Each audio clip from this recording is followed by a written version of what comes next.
You can actually see it move. Look at that. Every time they built something, they went extremely hard. Why would they need a cannon the size of a building at the World Fair is my question. Hey, happy Friday. Welcome back to another creepy and scary TikTok reaction video. You want to be careful with these disturbing discoveries because they might just change your entire reality.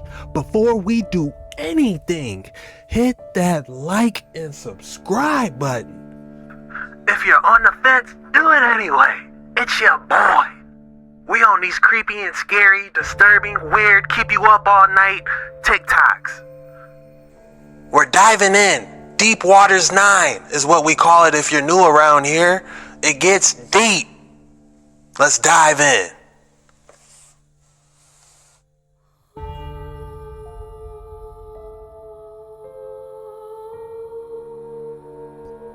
This is literally the back of the airship. Look at these ancient structures. Good footage, y'all. From 1914.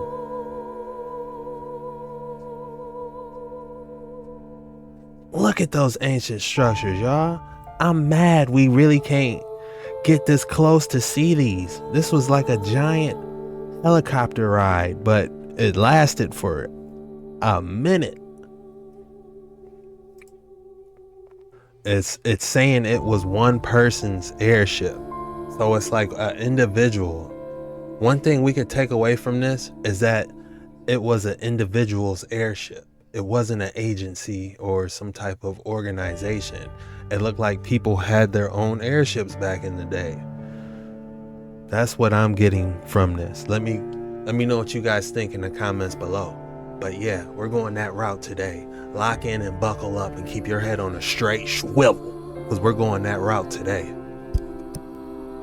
You're trying to tell me that they built this? This don't make sense. You're trying to tell me that they built this in 3 years and after 6 months, they ripped it down.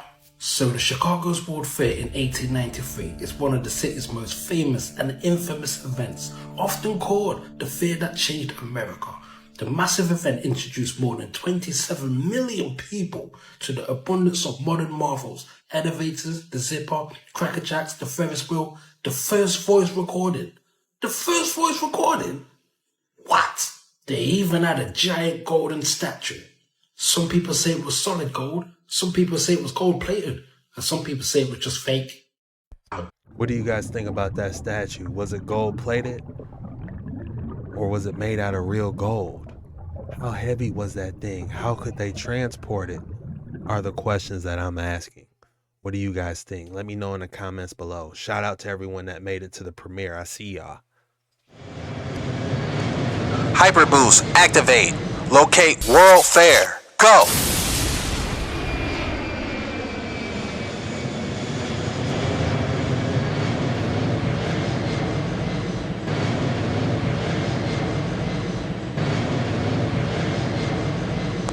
Alright guys, we located the World Fair. Time to dive in. Okay, I need everybody's help here for just a second. I need to do a little bit of critical thinking, and I need your... Okay, I need everybody's help here for just a second. I need to do a little bit of critical thinking, and I need your help with this topic. This is the 1893 Chicago World Fair. I have a couple questions, and maybe you guys can help me answer these. Okay, so this is the map of the entire World Fair. It is 690 acres, and this was built and constructed in less than 2 years. It was supposed to be temporary, so they made it out of plaster of Paris and wood. I can't find any construction photos anywhere, and as far as construction companies, I can't find that information either. Now, mind you, this is back in the late 1800s when we are in horse and buggy, so we're told it took 2 years to construct this, and it is 690 acres. Let's just start there. And just for context, this is the SoFi Stadium in Southern California's complex right here. This is 290 acres, and it took over 4 years in modern time to build this right here. Now, once I stumbled across this is what really got my wheels turning. When I first saw this, I thought, we're in Rome. This is Italy. Like, where in the world are we? Look at these buildings. Look at the architecture. Look at the construction. We are told, this one actually still stands today right here. We are told that this was put together as temporary structures. Over 200 of them. In 2 years. Let's just think back just a second ago on the SoFi Stadium. 4 years for SoFi. 2 years. Look at this. Plaster of Paris. Come on now. Look at these buildings, guys, and they are all gone. All destroyed by fire. Look at this.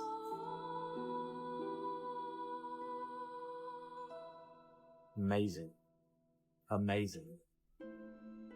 And this is all we have today. This is it. You can go see this building right here. You can go see this today. But this was a temporary structure, remember, guys? I've been to this. I've been here before, guys. And you wouldn't think twice about the building. You will walk in, excited, you got your admission. Oh, I can't wait to see what's inside. But the big deal is on the outside. You know, real eyes, real lies, real lies. We would walk right past it.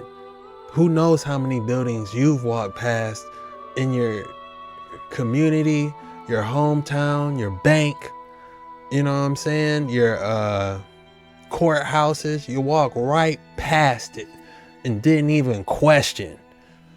Just, oh, I gotta pay this ticket. Oh, I gotta, you know, register this. You know, you're thinking about what you have to do so much all the time. You just can't stop to soak it all in. But that's over. We realize the lies now. We're soaking it all in. I need HD photos. I need drone footage. Y'all go crazy, man. It's time for everyone to wake up.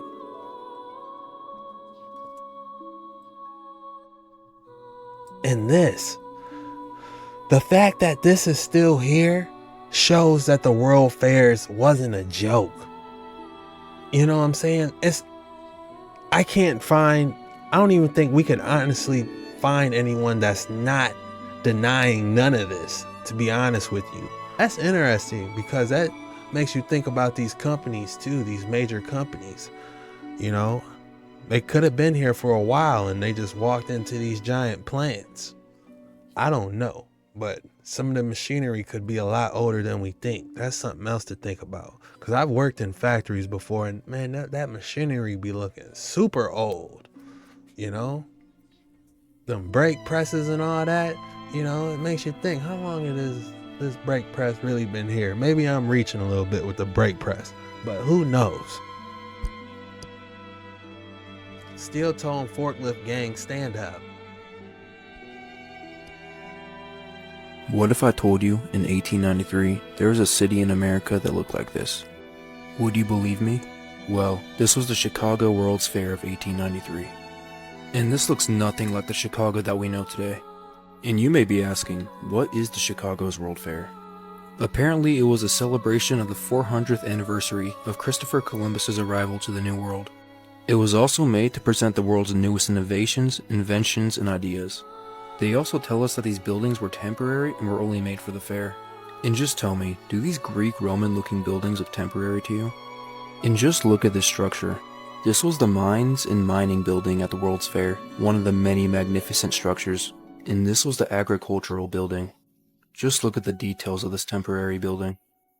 And this one is the Manufacturers and Liberal Arts building. And this is the Golden Door Transportation building. All of these buildings have insane amounts of detail. And keep in mind, there were 690 acres of buildings like these. All of these which were apparently temporary buildings. And come on, you're telling me these had to be destroyed because they're built on a lease? And come on, if you're building structures like this, you will not be building them on a lease just for a year.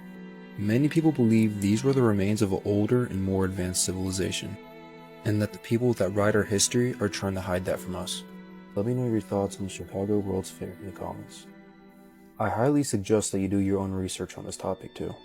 Like and follow for more content like this. This is Chilaga. Out of all the Tartarian palaces of the Americas, this one really bothers me the most. The Federal Building in Chicago. Built as a post office, supposedly, finished in 1905, destroyed in 1965. Tragic. This is criminal. And what did they put in its place? A black box made of glass and steel. I mean, this building is amazing. Amazing Vatican-type architecture. I mean, compared to some of the most famous cathedrals. Rivals it. And we're expected to believe that this magnificent palace was only in existence for 50, 60 years. Please. I am sick. Why would they get rid of that building? I was just about to look it up for us so we could see it in HD. But this is probably as best as it's gonna get, y'all. I am mad. I am mad, y'all. I want to see this. Why would they get rid of this? Man, imagine going to the top of that. And they said this was made for a post office? Come on, man. There ain't no way. Horse and wagon? How the horse and wagon post office gonna fit on the 3rd floor? Come on, man. Ain't enough mail in the world. This was probably some type of higher up institute is what it really was. Raised afoot because of swampland flooding. They tell us that they built a tunnel under the Chicago River. Oh, I know that voice. Shout out Mind and Unveiled. I got to dive in more to them. I just found out about them yesterday. But I know their voice. Let me see if we can get to part 1 on this. All right, guys. I found part 1.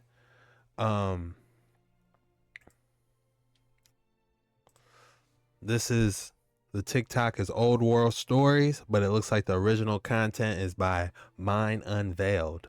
Check them out and check out My Lunch Break. They're really killing it on this Tartarian stuff, but we're going to dive in and do a reaction together. It's time for us to put the pieces together. Let's go. Modern day, we're taught that Chicago was built in the 1800s, but there's so much with that narrative that doesn't add up that it leads us to believe that there's something that was left out of the official history books.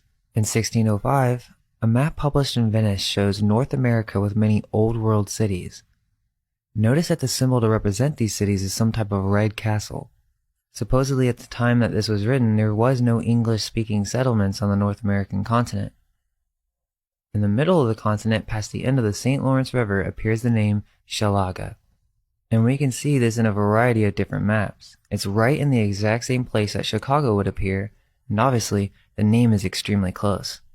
In 1894, the Chicago Tribune actually mentioned Chilaga being on a map from 1615. Chicago or Chilaga on an old map. Quote, President Harper of the University of Chicago has lately received a quaint map of the world. This map was presented to President Harper by Dr. Charles Richter, the Imperial German Representative Commissioner to the World's Fair. Now isn't that interesting? It continues, the following letter of presentation accompanies the map.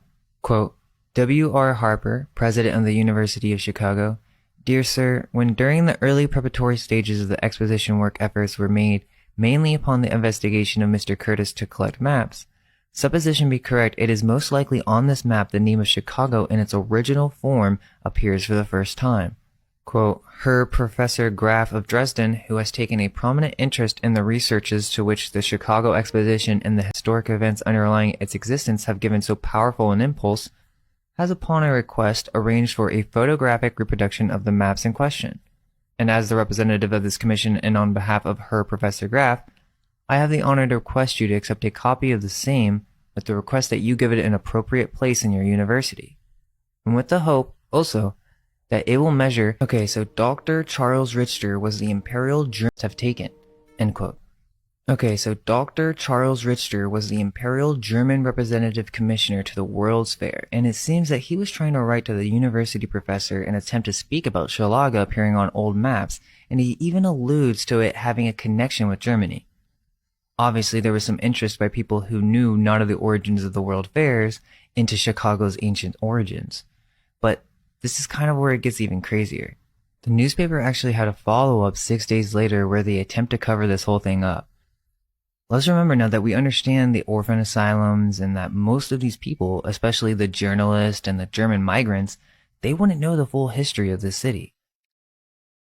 Hey, if you guys haven't seen that Cabbage Patch video I did, I'm gonna put that I'm gonna link that and that's below. But yeah, be sure to check out that Cabbage Patch, but we gotta dive more into those asylums. The Cabbage Patch was crazy, but I'm starting to think something was going on with these asylums. You know, these people is, you know, they trying to reprogram them, make them crazy. They trying to cover all this up, y'all, for entertainment purposes only. Chilaga was Chicago. We're going through there today on this video, man. So lock in and buckle up. Take your time. It's Friday. Your boy feeling good, man. It's nice out. Man, it's Friday. Y'all turn up, man. What is you doing? Get you something cold to drink, man. It's your boy. We in here for a minute. So, hey, this is a long one. So sit tight. Get you something cold to drink. Get you some snacks, because we're diving in. Chilaga. What really happened? We're going to find out on these Dark Water 9, boys. Keep your head on a straight swivel with these creepy and scary TikToks. Disturbing, weird, keep you up all night. You guys know the ropes. That knowledge would only be known by the Change your reality. secret orders who own the buildings and perhaps some higher-ups at these colleges. Now, the headline of the newspaper reads, "Chilaga is not the same as Chicago." Someone named C.F. Gunther writes in and says, quote, "In the Tribune of Sunday, there appeared a map lately sent to President Harper of the University by Dr. Charles Richter, Imperial German Representative Commissioner, which is supposed to represent the oldest appearance of the name of Chicago, namely 1615. As no one questions this assumption, I am frank to say that it is unquestionably an error in every respect. It is not true that the so-called Chilaga on this map is at the exact point where the marvelous city is now located.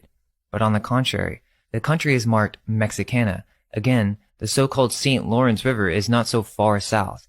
This river was well known at the time and should be at the top of the map. Hence, this is also a far-fetched assumption. It is self-evident that no one would put Chicago on a river running up in Mexico, for Chicago, situated on a chain of lakes nearly 1,000 miles long, omitting these lakes entirely and place it on a river going into Mexico. He continues trying to prove this Mexico argument and that Chilaga is actually spelled Xalapa.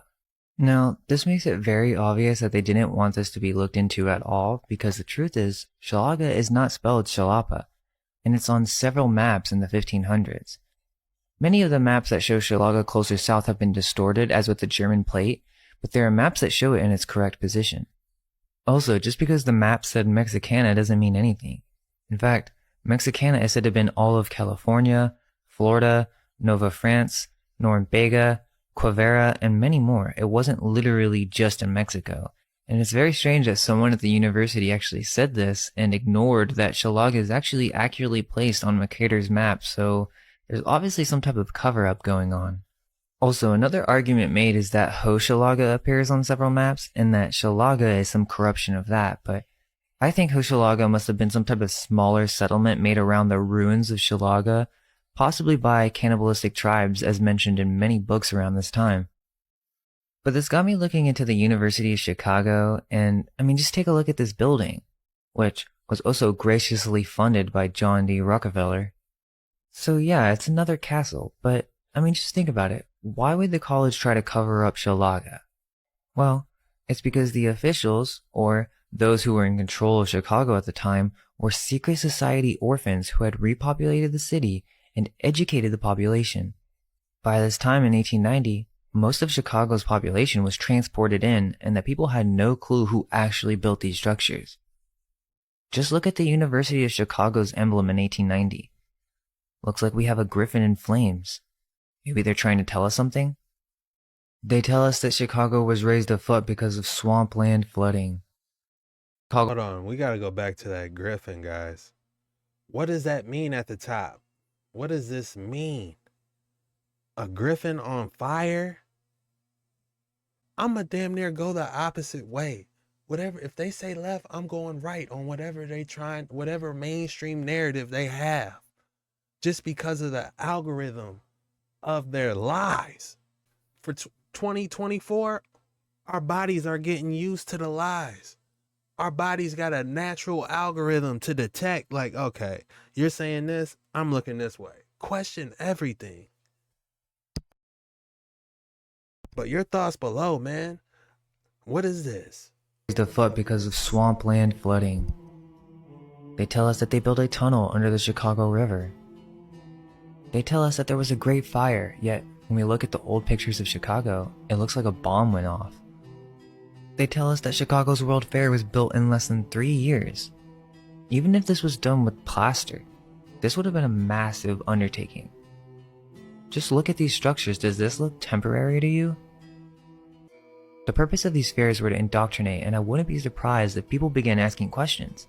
I mean, look at Dr. Charles. He obviously was curious to Chicago's ancient origins, since it has been depicted in maps, and they were probably curious about who built all these structures, and so maybe the officials decided that they had to get rid of it, so they destroyed everything. These structures were not built in the 1800s. Chicago was an old world Tartarian city. It's even on Mercator's map from 1569, so why when you look up Chilaga does it say that it's only on a map in 1605? Very strange, right? And on the Mercator's map there's a series of texts with Latin legends that actually talk about Tartaria. He mentions the Tartars almost 20 times on this map, and it's possible that they're the actual source for where Mercator actually got his info. He talks about a King John who had taken over the country of Tartaria, and basically in order to quell rebellion, he decided to disperse them into different countries, breaking their power of rebellion. King John. So they're saying King John. We gotta look into that. King John, Chicago. But the Tartars were unwilling to give up their kinship, and of mutual association, they made a vow and fled to the northward, where they seized a very vast country. So Mercator was well aware of that. Oh, so they went north, like near Germany, and those airships. The Tartarians, and if they had complete control of the east, it's not that far of a stretch to assume that they would attempt to pass the Bering Strait. If we look at Arzareth, which is the land beyond the Great River, far away from the habitation of man, in which the 10 tribes of Israel will dwell, observing the laws of Moses until the time of restoration, Arzareth was clearly in Tartaria, right by the Bering Strait. The Tartarians, then trying to flee whatever king or parasites were trying to take over, they crossed into America and began creating cities, one of them being Chilaga. In America, being the latest and most accurate description of the New World, we actually have a paragraph that speaks of this exact situation.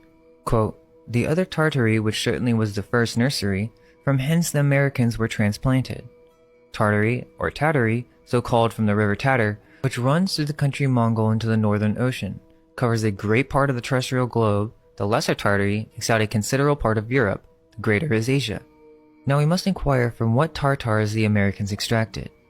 Mornius, Postellus, Jean-Bardus, Poteris, and others are of the opinion that the Tartars, which about the year 1228, under the command of Zingis Khan, overspread the earth like a deluge, where the successors to the 10 tribes of Israel, which were carried into captivity to Assyria by Salmanazar, the Tartary, or rather Tartaria, seems to be some testimony thereof, because it signifies in the Syrian or Hebrew tongue remnants or remainders, as seemingly because these Tartarians were remainders of the forementioned tribes.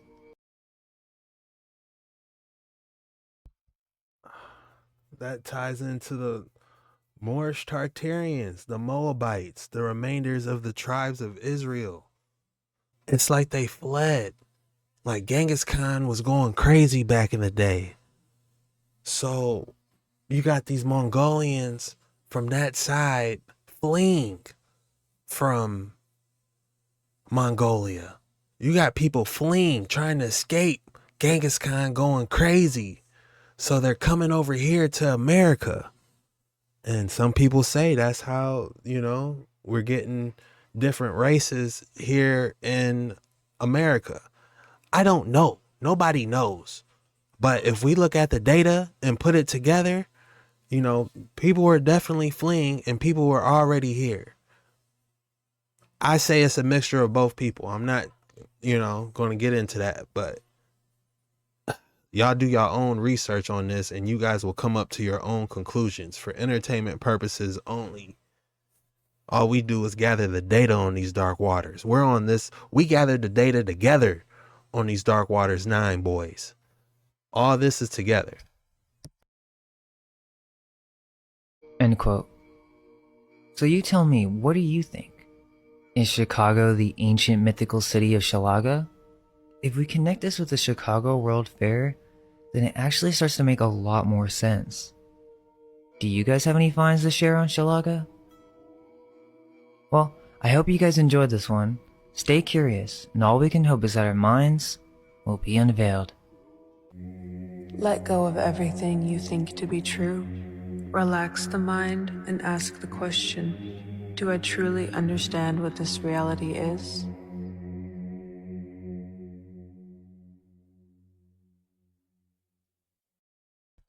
Huge shout out to Mind Unveiled for that video. Before I discovered Tartaria, Mind Unveiled, and My Lunch Break, I never been so excited about history in my life. For entertainment purposes, of course. But it's like I'm finally getting told the truth. I don't care about the Mayflower. I don't care about the Boston Tea Party. I don't care about Christopher Columbus coming here. I want to get to some of this real stuff. I couldn't imagine being a social studies teacher now, especially watching me. If could you imagine? Man, those social studies, they're like, man, we can't take. They'll say, hey, man, I'm just reading from this book, man. Just select the answers and go about your day. You know what I'm saying? I get it. I'm riding with you. I hope they're still letting free thinkers, letting people, question, not just chopping minds into a box, you know what I'm saying? Because it really takes some critical thought, to go against the grain.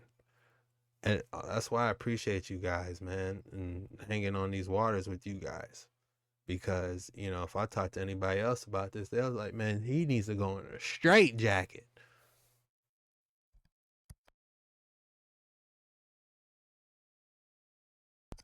All right, guys, I have some colorized images. I just wanted to show you real quick of the World Fair. Wow. That water's blue too. It's not like some murky. Wow, could you imagine? Nobody. Wow.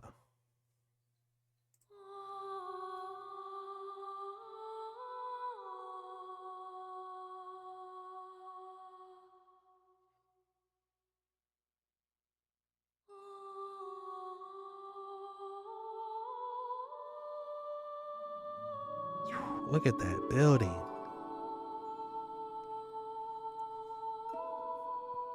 What a marvelous day to go to that World Fair, ride on the water.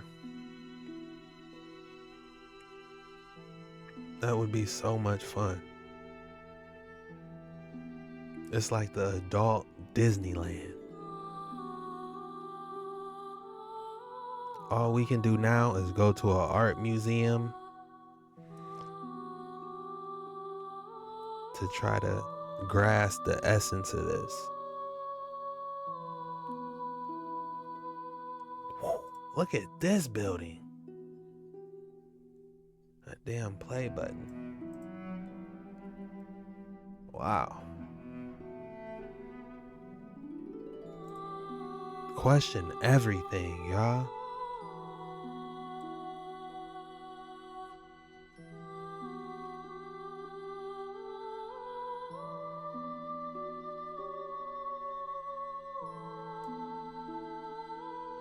Oh, this is 1901 footage.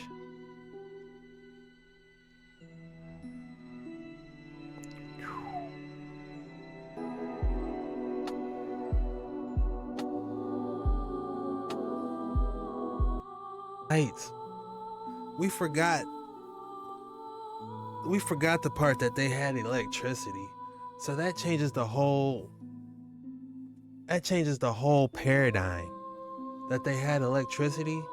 This had to be wireless because we don't see no wires. You know, and I doubt that they was running this underground.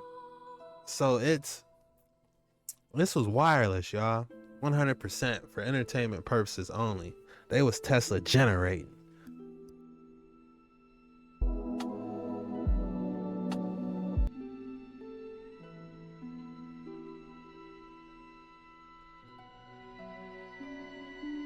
An electric fountain at night.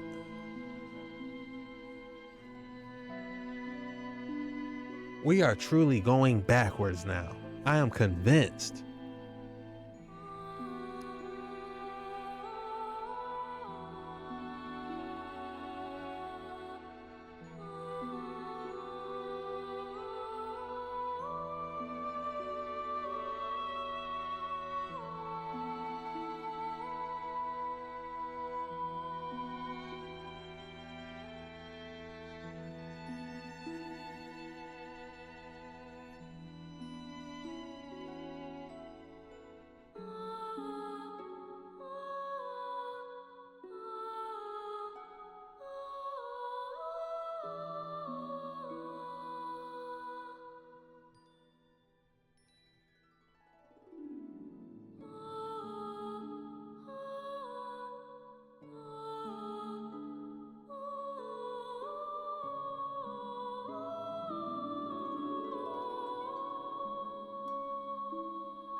It definitely had German ties.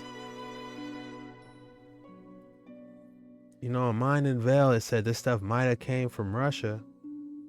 I mean, German, it might have had German ties.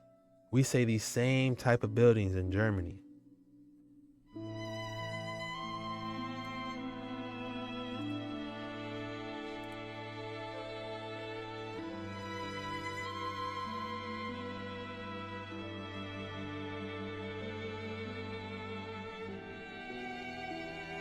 What type of contraption is that on the bottom? Some type of, looks like a train.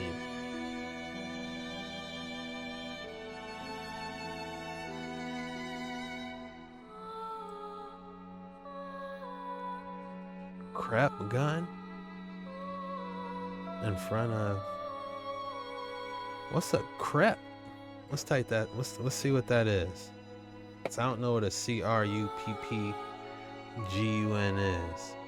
Let's see what it is.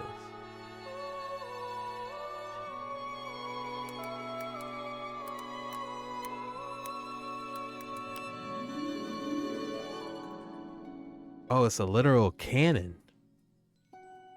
So that's a cannon. What?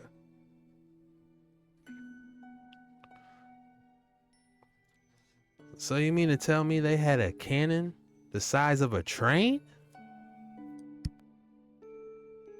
Wow. If this is true, they have a cannon literally the size of a building at the World Fair. They have a cannon the size of a building. Let me repeat that. Wow. What would they need? Why would they need that? Why would they need a cannon the size of a building at the World Fair is my question. Please comment below. That is interesting.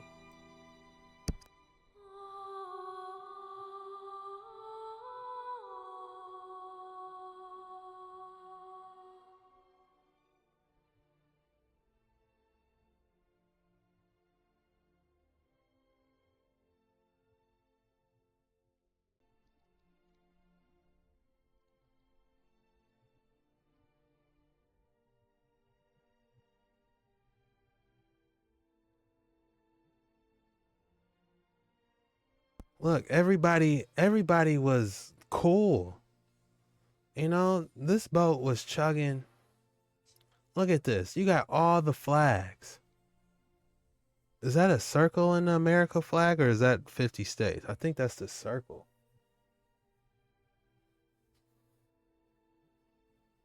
I say the sky's definitely grayed out in these though. But yeah, everybody's getting along. Looks like you got Japan flag, America.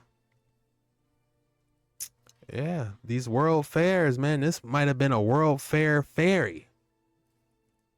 Hey, this is all new mysteries to the world fair. It never ends. This could be a world fair ferry by the looks of it. It'll pick you up. You're in Germany, you're in Japan, want to go to the world fair? We got you.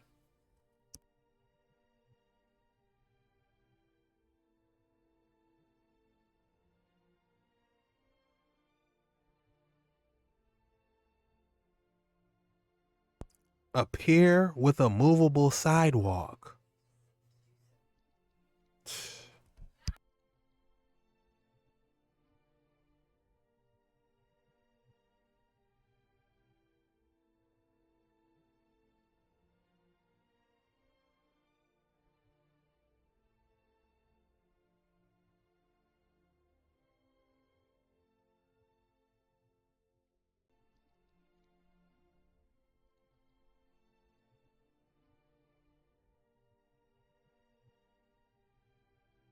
Wow, this is huge. Look at this. Look at this Ferris wheel. Imagine the power you would need to generate a Ferris wheel this size, y'all. Look, each one of these is like a bus. You got 1, 2, 3, 4, 5, 6, 7, 8. You got damn near 25 to 50 buses on this Ferris wheel. You would need some high-powered technology to really propel this, you know, way before our time. This is fascinating. You can fit like 50 people on this Ferris wheel. This is huge. They had technology, clean technology that surpassed ours back in the day. Just by this Ferris wheel right here. No crazy emissions, you know? That boy was generating. Your guys' thoughts below, man. Tell me what you think about this Ferris wheel.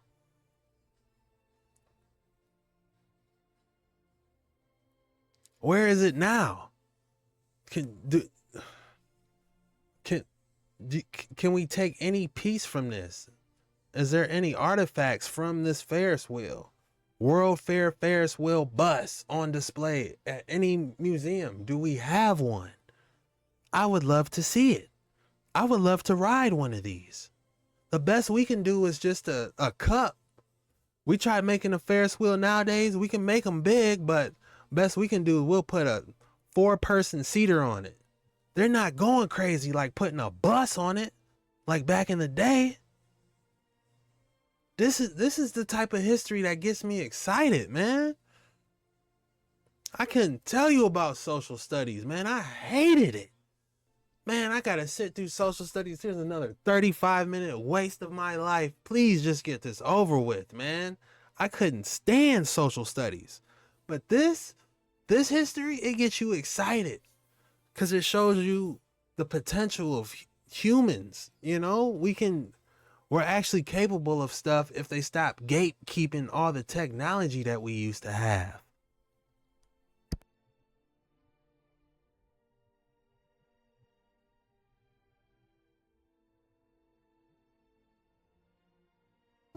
Now, these... I'm so glad this one popped up. This is please watch this one. Shout out to Cultivate and Elevate.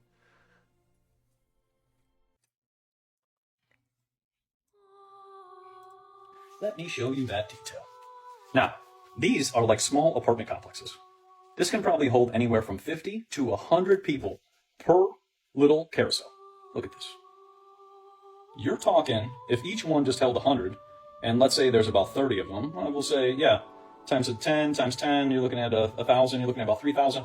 You're looking at maybe anywhere from, let's say, 3,000 to 10,000 people riding around on a Ferris wheel and holding all of them up.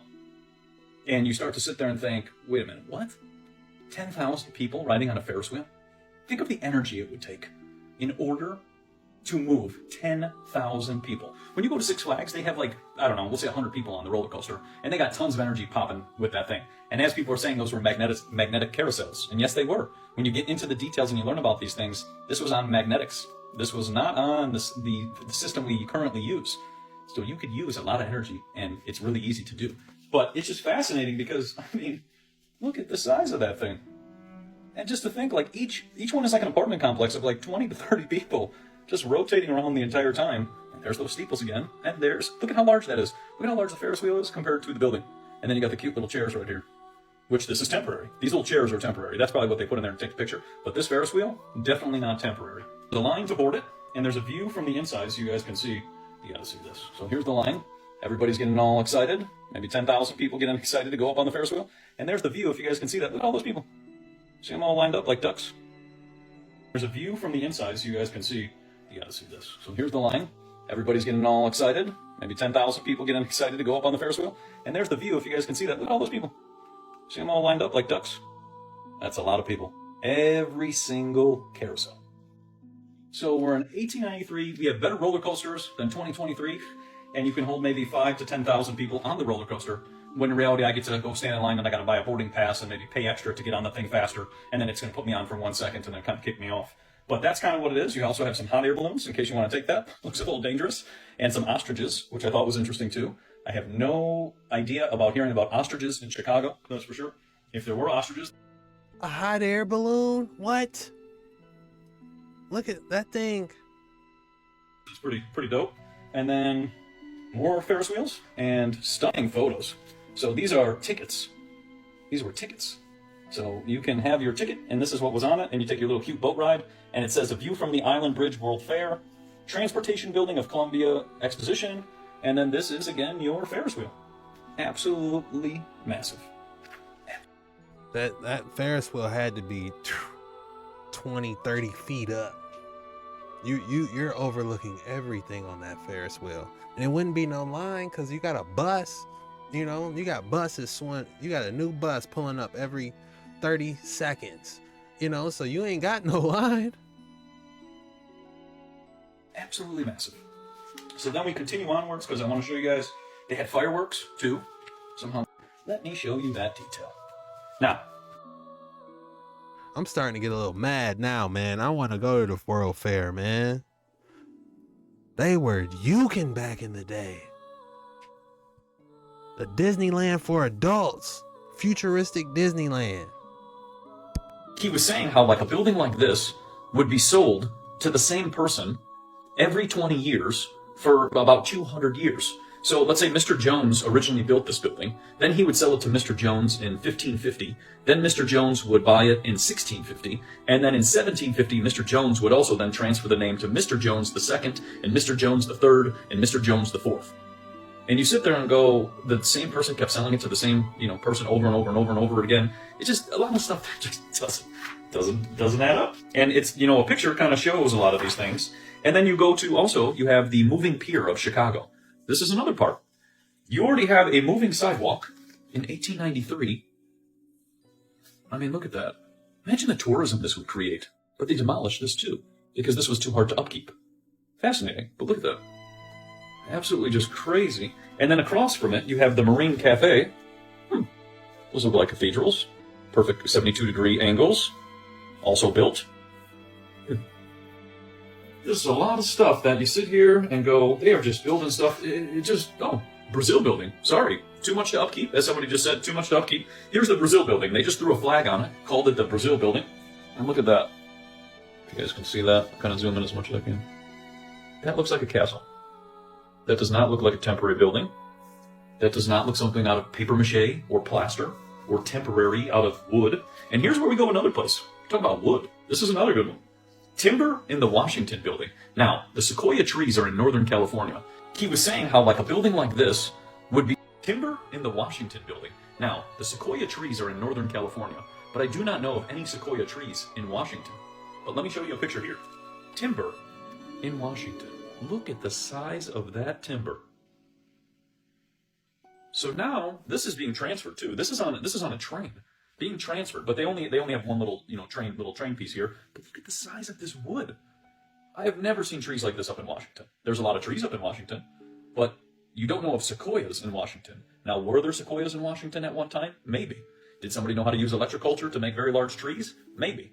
And also, too, how many of the really large trees used to exist all over the world? There's a lot of places, like if you go up into Sedona and a lot of these different mountains that look like they used to be trees. And maybe that's what used to be around all over the place. Because those are absolutely massive in comparison to the people. Have you spent much time in Washington? Yeah, there's a lot of trees up there, I know. There's a lot of mountains and a whole bunch of things. But you sit there and go, maybe our realm, or even the whole West Coast, used to look completely different before it was altered, changed, destroyed, and reset. You know, that's the thing. Like, you got to sit here and go, okay, now we have, the Alaskan Indians, and here, timber in the Washington building. Now, the sequoia trees, Medusa and that whole situation, Medusa would look at people, and her gaze would turn people to stone. Maybe there is, and you sit there and think, that's the veins of the tree. And all these petrified, Medusa and that whole situation, Medusa would look at people, and her gaze would turn, Medusa and that whole situation, Medusa would look at people, and her gaze would turn people to stone. Maybe there is a story behind that. Maybe there's a technology in which they could turn things to stone. You think of those big gigantic trees too. All these people who've been finding all these mountains that look like trees that have been cut. So then you sit there and think, were the trees absolutely massive? 4,000, 5,000 foot trees. They're not mountains. They look like trees. And imagine when people go into the mountains, they start seeing water and plants and life in the mountain. So then you sit there and think, that's the veins of the tree. And all these petrified places, you could go to places like Jordan. They have tons of things that look like they've just been kind of cooked into the stone. All these petrified places. Then you have to sit there and wonder, okay, well, who had that technology? Or what happened? What type of event occurred that things were kind of cooked into the earth or cooked into, the rock? All the stuff where you start to look at these islands and you start to look at these trees and you start to look at these pyramids and you look at the size of things. And then somebody just said the sequoia trees are absolutely massive. And the sequoias used to be all over the place, but then they only are now in a selected area. That's electroculture on a whole nother level. Sequoia trees just going absolutely nuts. Man, what happened? Sequoias used to be everywhere? What really happened? They've been lying up to us about everything. I love the trees. I love the nature. These giant old structures, man, this is right up my alley.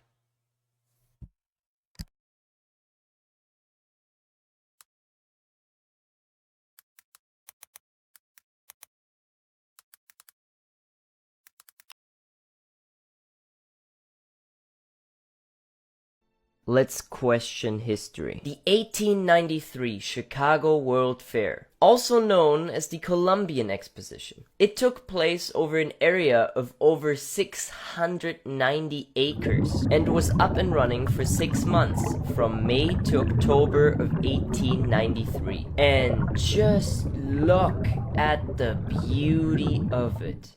Wow. It truly looks more like it could be Rome or Athens. Good time to mention that they built all of this in less than 3 years, including all the canals, the lagoons, the statues, the parks, the bridges, the walkways, and of course the over 200 buildings. Now, all of this was deliberately built to be temporary. They don't look that temporary to me. Only 5 buildings of the fair stand today. One of them is the Palace of Fine Arts, which was rebuilt with permanent materials in 1933. Which gets me to think, how does a building that is designed to be temporary and last 6 months stand for 39 years and is then rebuilt in permanent materials in a year? How?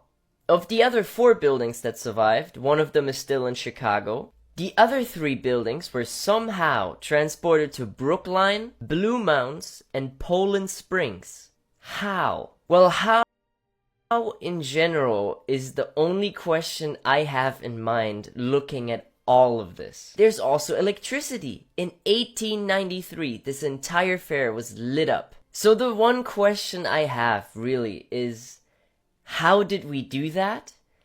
And were those buildings possibly there before? I honestly don't know what to say.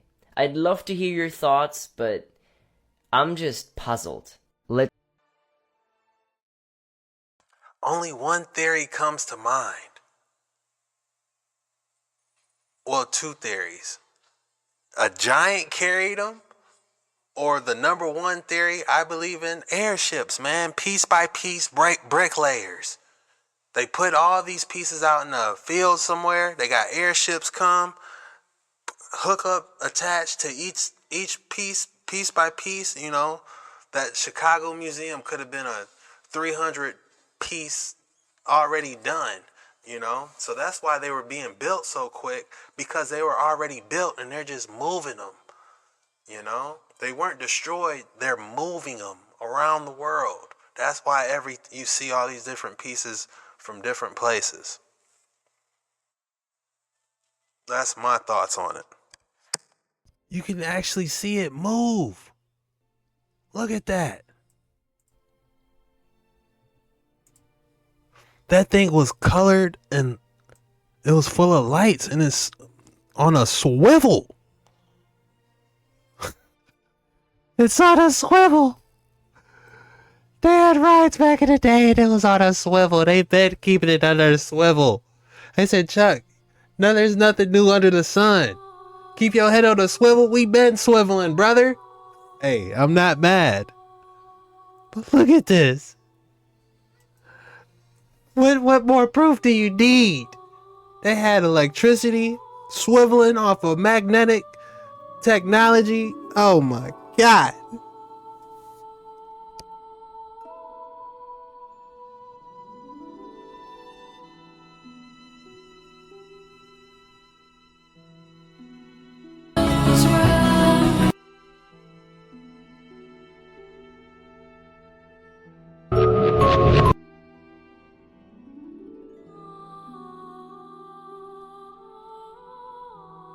Like, they're just overlooking it.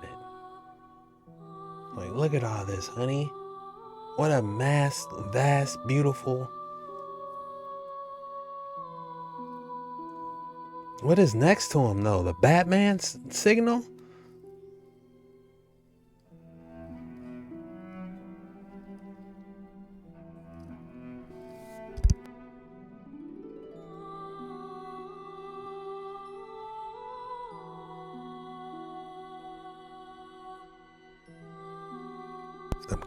They was cabbage patching, y'all.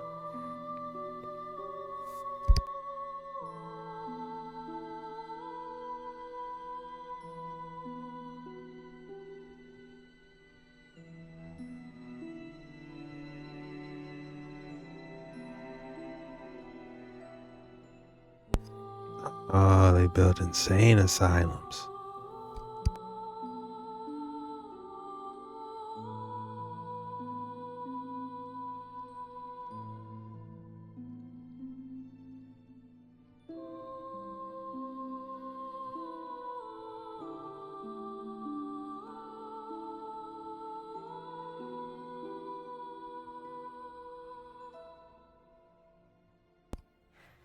Yeah, man.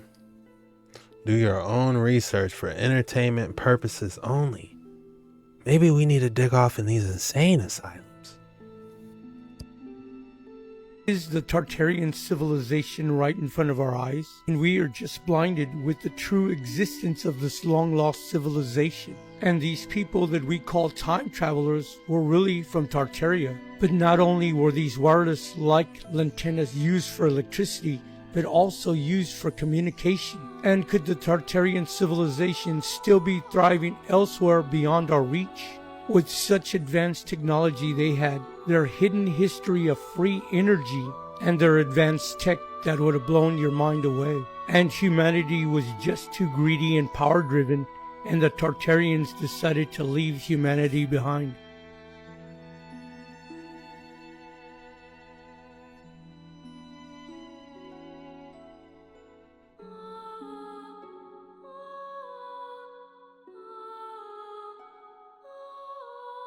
Is the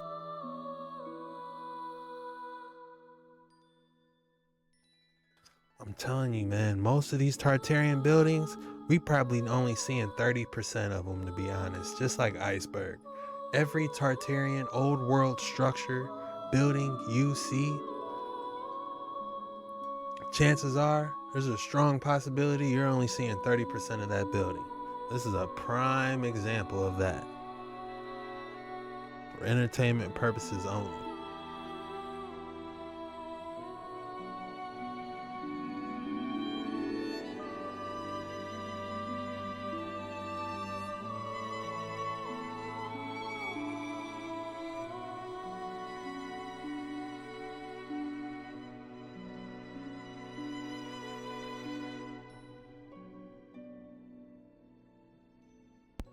If I'm not mistaken, this is the scientific spot. This is the scientific museum, if I'm not mistaken, and this is all parking lot. Like, you can walk around. So my question is how do they drain all the water? Especially with the old school technology, how did they get all that water out of there? Because I believe all this is dry now.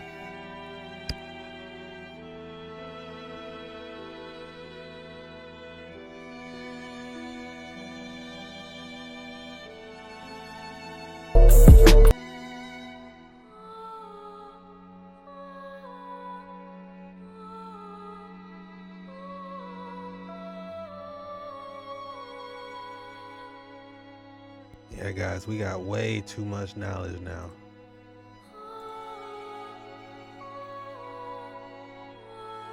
So much devastation, and when it came to the third mud flood, this upheaval caused so much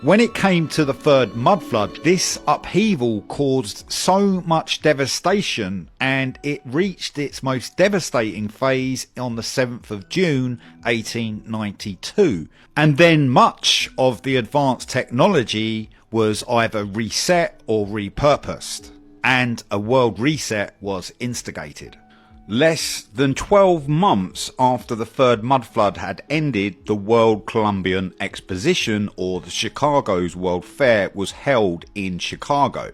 This specific World's Fair was facilitated in 1893 for 6 months, from the 1st of May to the 30th of October. Alright guys, huge shout out to My Lunch Break for this one. Credits gonna be in the description. Huge fan of My Lunch Break. Make sure you check them out, like and subscribe. We love supporting other creators here, but these two really kill it on the Tartaria scene, and I can't wait to see this. I haven't seen this yet, so this is live.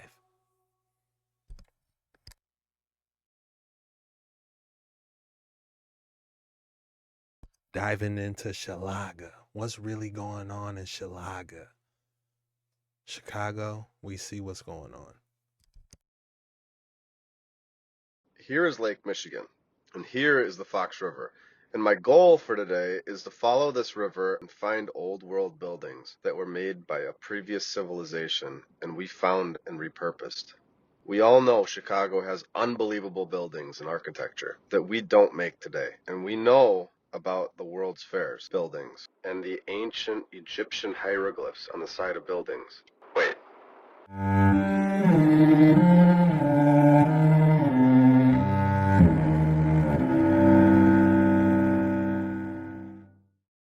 So on Google, I decided to see if I could find anything in the suburban area of Chicago that seemed out of the ordinary. It was overwhelming, so overwhelming that I needed to make a trip and see these buildings for myself. Today, I'm going to share it all with you. Let's begin. I'm going to be going to multiple towns, and here they are.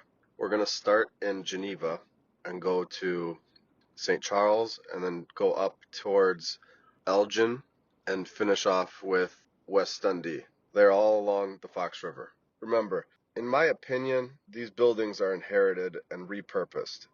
All right, let's begin. In Geneva, Illinois. Here we are. We can already see architecture that we don't make today. They clearly have stonework built into these buildings that are incredible with the pillars.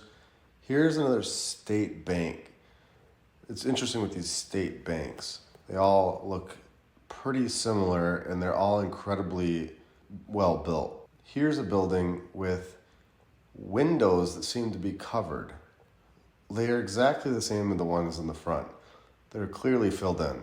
What's going on here at this tattoo shop? That's definitely repurposed and incredibly well built. Here we are at the Noble House. It's built in the early 1900s. All of this stuff just looks incredible. Here's Starbucks coffee. It just doesn't look like something you'd see with a Starbucks coffee. Here's Clear Tech and on top of this incredible structure. So I had to see if this was the only town like this. I had to go further up the river to a town called St. Charles that's just barely north. I had to see if there were buildings that were similar, and my mind was blown. The elevation changes as you go towards the water. Is it possible that they have filled in the other ancient buildings around the surrounding area and built on top of it and made it look like a hill instead? Are we driving on top of ancient remains? Now, as a side note, I wanted to mention that I think it's really odd that we all know what CERN is, but the town that CERN is in is called Geneva. And it's a particle accelerator place located in a town called Geneva. Fermilab is a particle accelerator place, and it is also located in a town called Geneva. Yet, CERN is in Switzerland, and Fermilab is in the United States of America, right next to Chicago. Wait, we got a CERN in Chicago?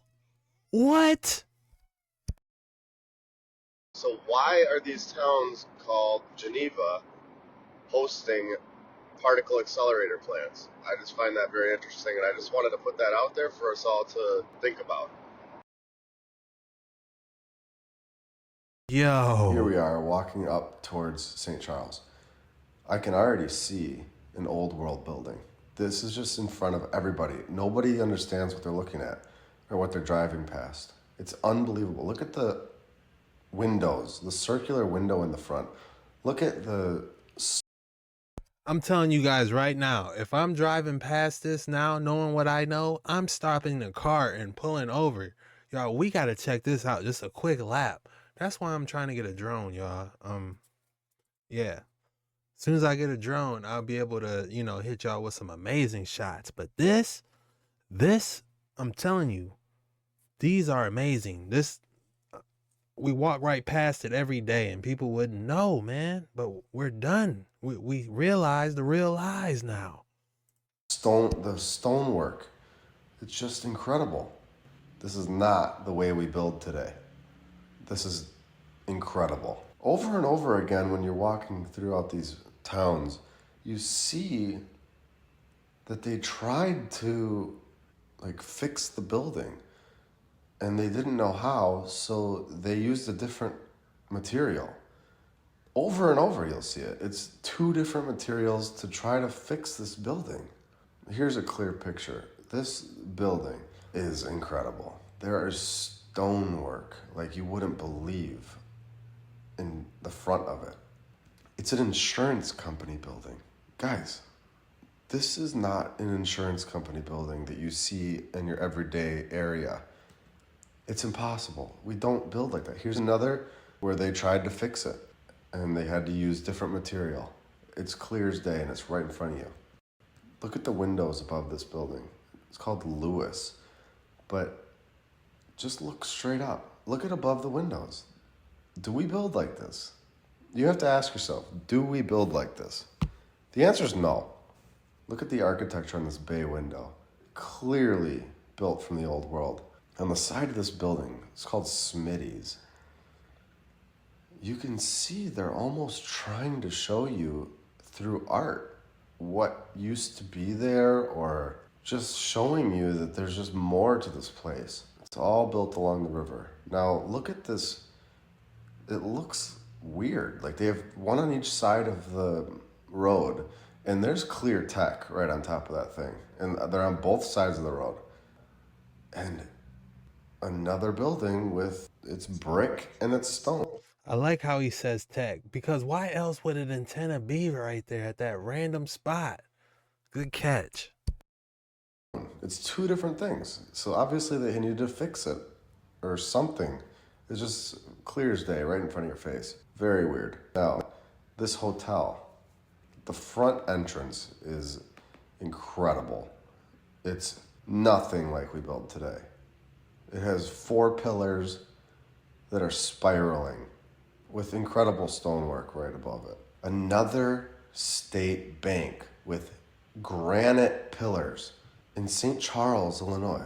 Here's another hotel, 1851. 1851, they were building these incredible stone structures. Give me a break, guys. Give me a break. This one had to be my favorite of them all. An electric shop. Guys, look at these things on the side of the sign. Just amazing. And to finish off St. Charles, look at this. They filled in something for sure, or took something away, but there's no doubt about it. There was something there. Now I would like to show you guys Elgin, Illinois, and this is where things get crazy. As I was driving to this town, it was very clear that it had been worn down. It's very, very worn down.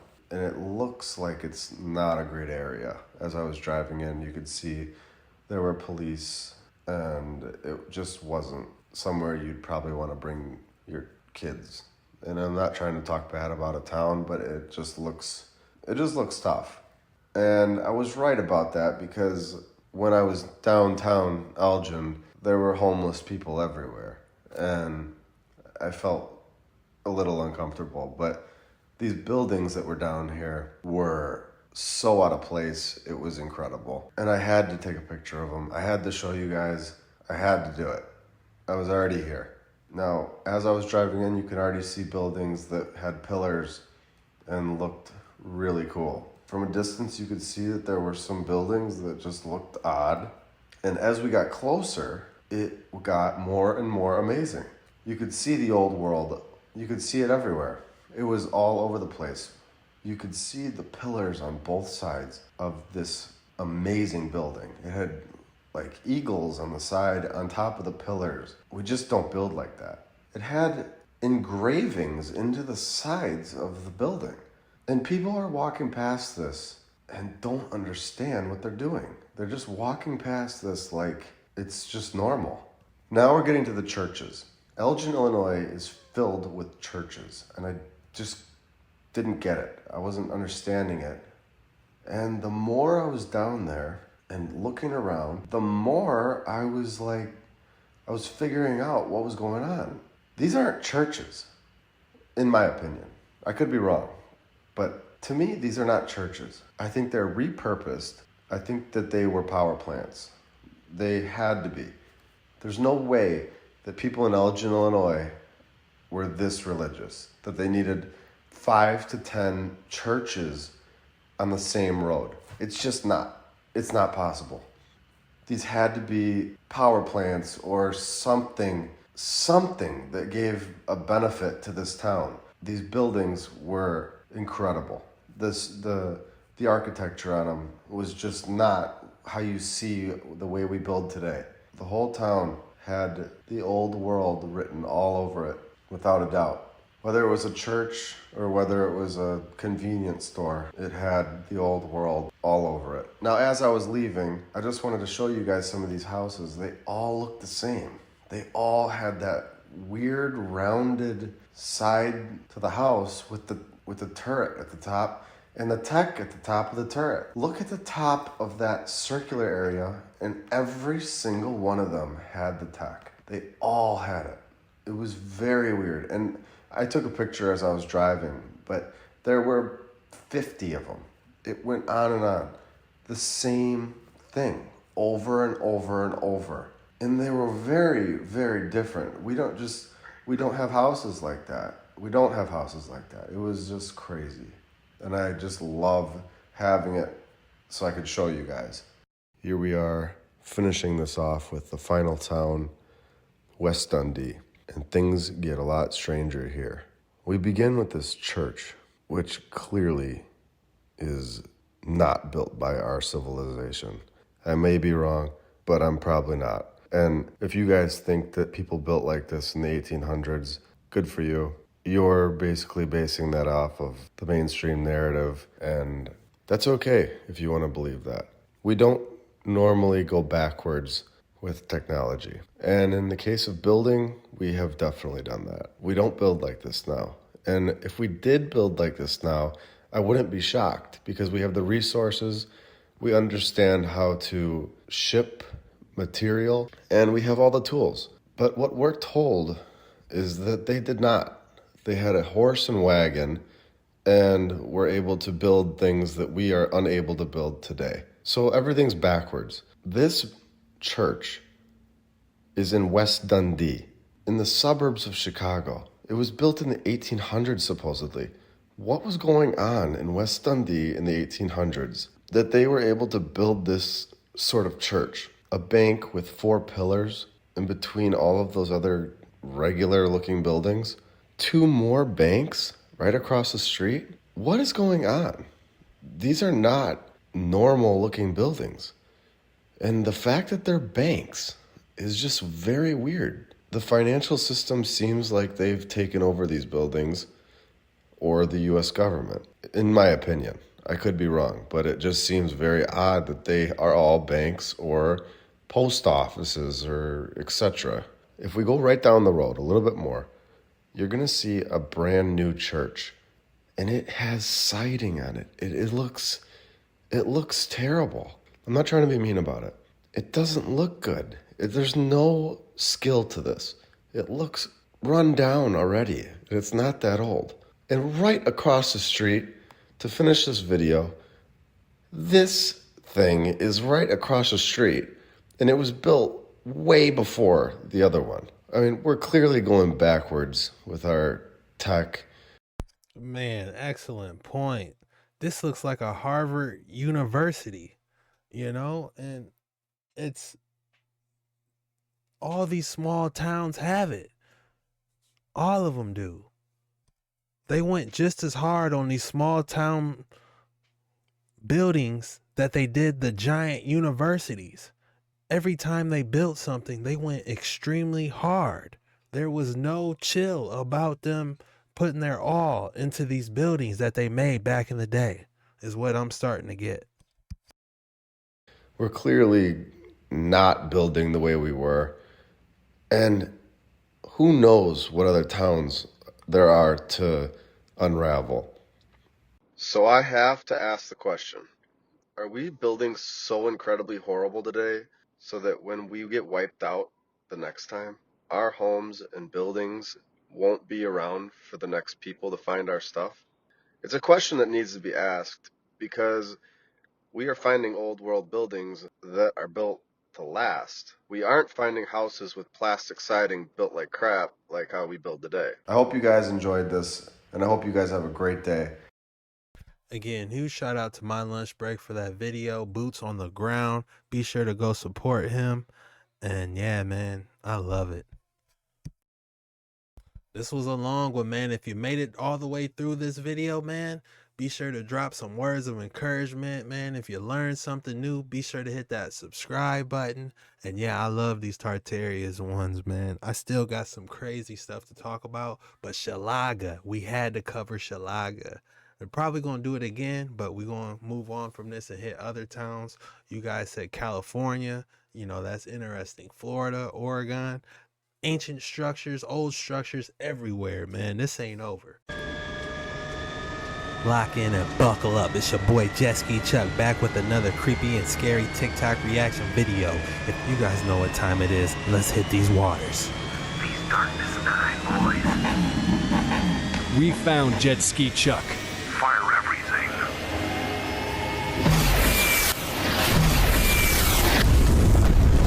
Hey, listen!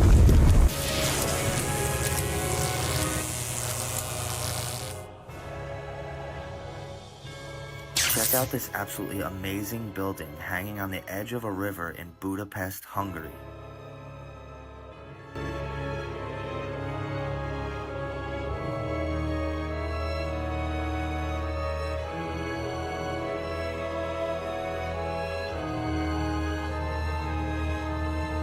Don't miss near the end of the video for a deep analysis on Tartaria.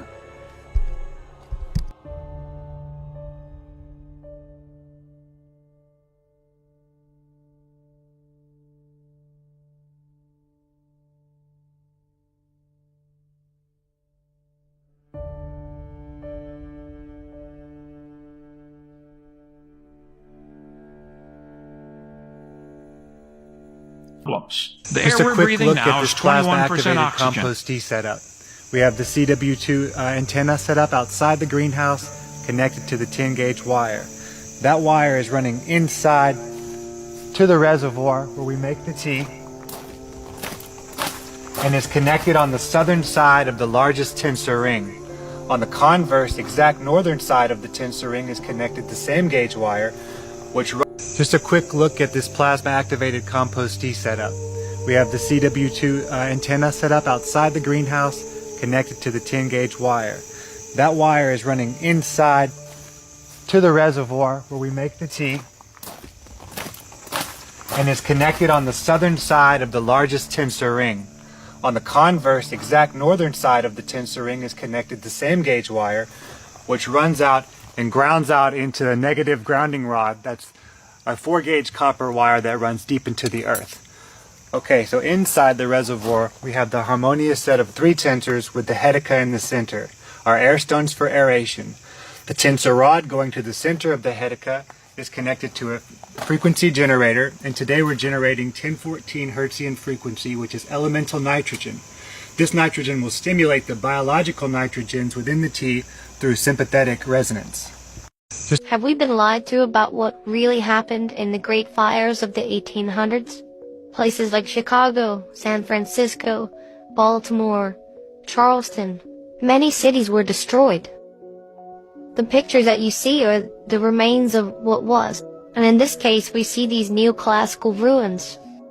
Something like we might see in Greece or Rome, and they've all been destroyed by fire. Now how can that happen? How can we watch these huge granite buildings burn to the ground from a fire? In many cases, we're talking about the complete destruction of the entire city center and all of the businesses and everything else. And you can see from these pictures, it was just absolutely chaos. But it's strange to look at these people in the photos. It almost looks like they're staged photographs. But was fire really to blame for all of this? Or is it possible some type of energy weapon was used and history was erased?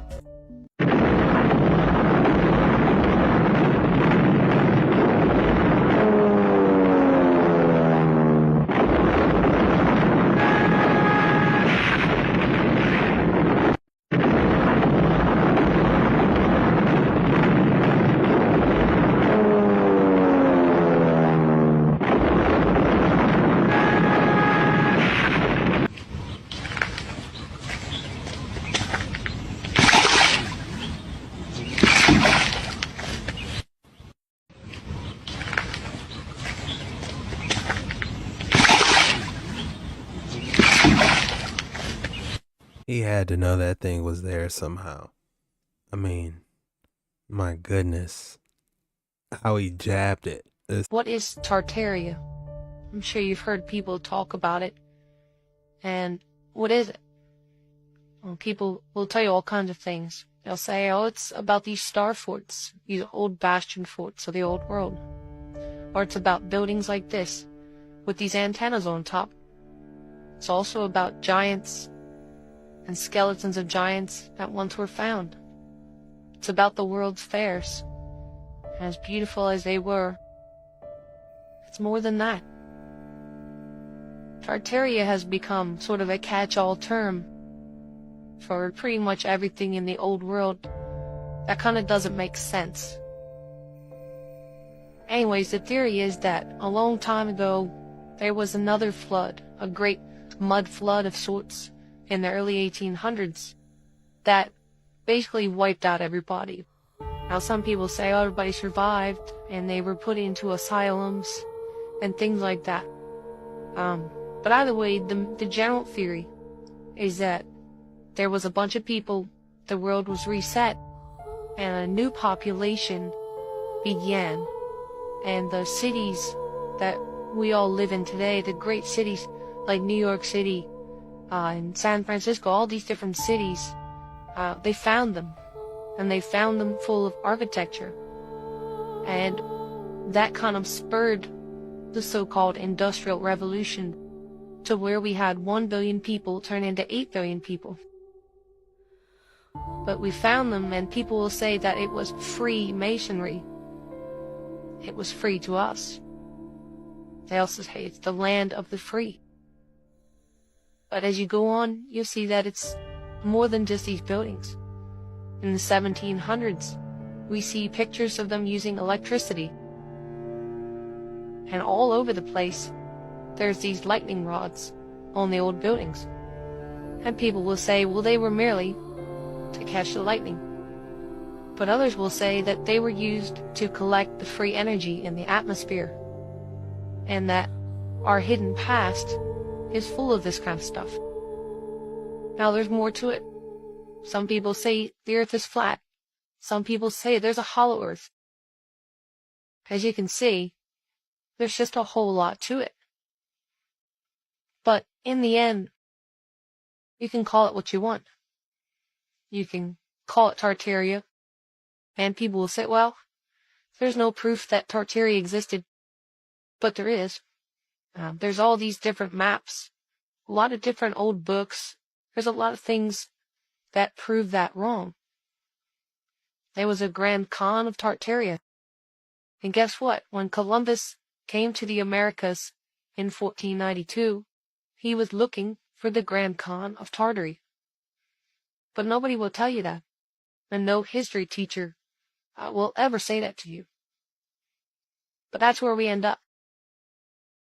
We look back and we saw all this weird stuff. And people have kind of put it all together. They say, well, we've been lied to our whole lives. If you go into any big city, let's say Philadelphia, and you've never been there, you're going to see a few really huge buildings. And they're going to blow your mind. And you're going to wonder, well, how the hell did they do that? And that's what everyone is asking. What is Tartaria? I'm sure you've heard. Man, that was a good one. Hold on, we gotta go. Hold on, that was Deep Waters 9. Hold on.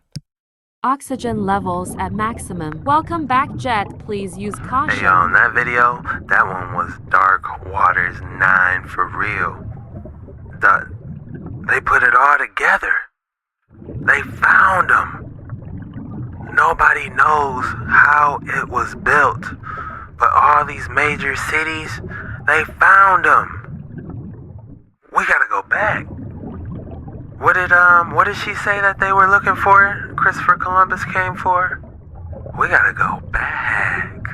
This is officially Dark Waters. Alright, y'all.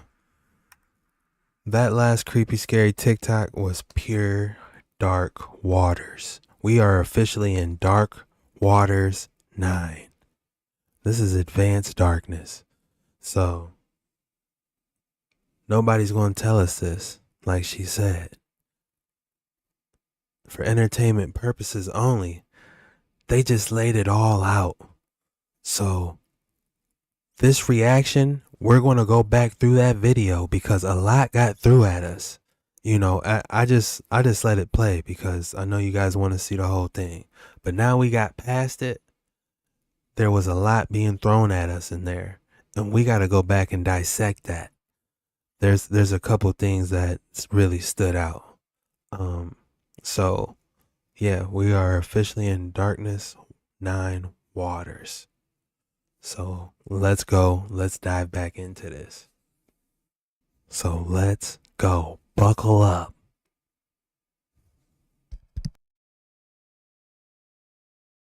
What is Tartaria? I'm sure you've heard people talk about it. And what is it? Well, people will tell you all kinds of things. They'll say, oh, it's about these star forts, these old bastion forts of the old world. Or it's about buildings like this, with these antennas on top. It's also about giants and skeletons of giants that once were found. It's about the World's Fair. Or it's about buildings like this, with these antennas on top. All right. I forgot that we're breaking it down, so I'm just stopping at key points that we can digest it properly. It's also about giants. Giant human skeletons dug up by prisoners. Ferris.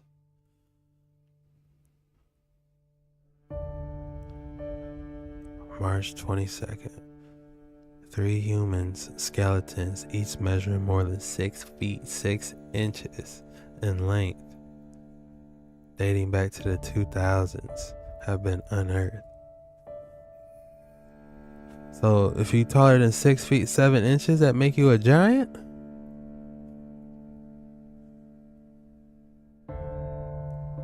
We're gonna keep going though. Dating back to 2,000 years have been unearthed, and stone coffins in German war prisoners wearing southern France. Several urns containing remains prehistoric age were found at the same spot. We got Paris giants. 'Cause I might be missing something. And skeletons of giants that once were found. Burial mound of giant race holds secret. Thigh and skull bones sent to Smithsonian. So the Smithsonian has thigh and skulls bones. It's about the World's Fairs. And as beautiful as they were, it's more than that. Tartaria. Hold on. They had the Statue of Liberty. I wouldn't be surprised if the Statue of Liberty was conducting. Let's be real. I would not be surprised if the Statue of Liberty was conducting. Tartaria has become sort of a catch-all term.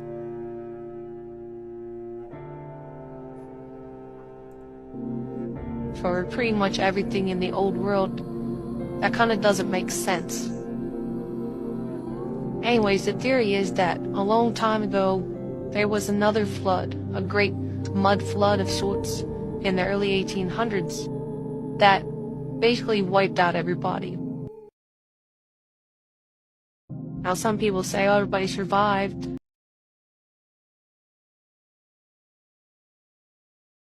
Hold on. As my boy Roger would say, hold on. Where is this? Could this be a body? A giant person for an island? Is that what's going on here? Under the water. So this is Africa right here. So they're saying this is something else.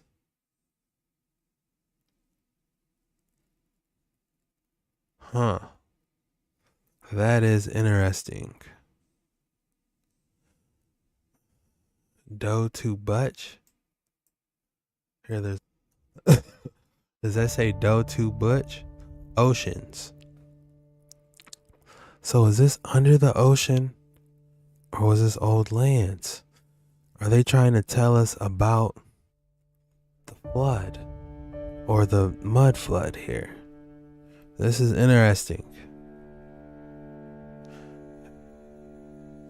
Now some people say, oh, everybody survived, and they were put into asylums, and things like that.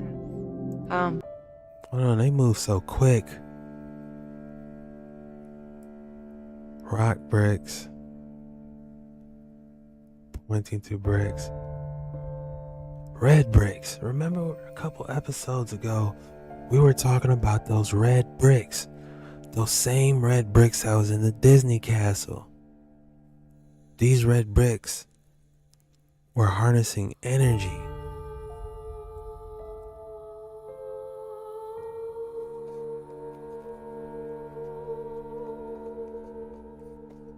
We are swimming in gems, and I can't grab them fast enough.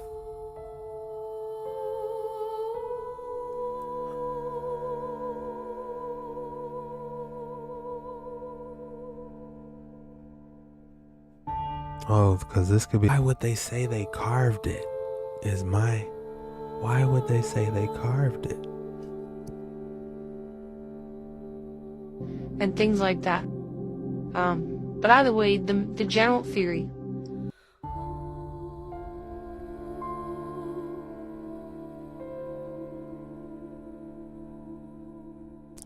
They're saying this is melted. Man, I missed this.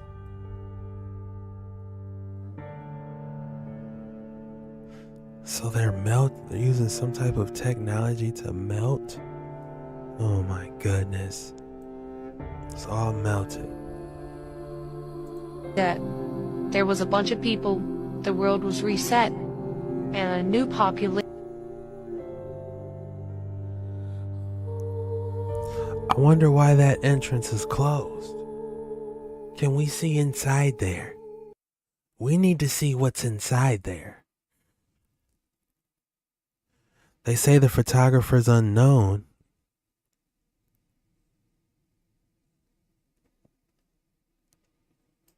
It was off one of those airships. Theory is that there was a bunch. What they teach us in history class. What they don't teach us in history class. Some things aren't adding up. Of people, the world was reset. Hey, we should know about the buildings. The victory columns. Yeah, I wouldn't be surprised if the Statue of Liberty was getting charged. And a new population. We know that they can go inside there. Began. And the city that we all live in today, the great cities like New York City and San Francisco, all these different cities, they found them. And they found them full of architecture. And that kind of spurred the so-called Industrial Revolution to where we New York City and San Francisco. Photo go. It's a lot. Look at what they're looking at back in the day. They was already juking. All live in today, the great cities. So what do you think happened in the 19th century? Why are all these buildings half done like that? Oh, it's just old. It's an old building. That's how it came, you know. Like New York City and San Francisco. I said that in my last couple videos, man. Any city you go to, you will see these buildings. They've been there. Where the people went, we don't know. Because nobody's coming forth like, yeah, I built them. Surprise, you know? Francisco, all these different cities.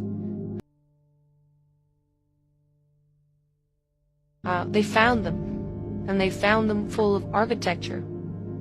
And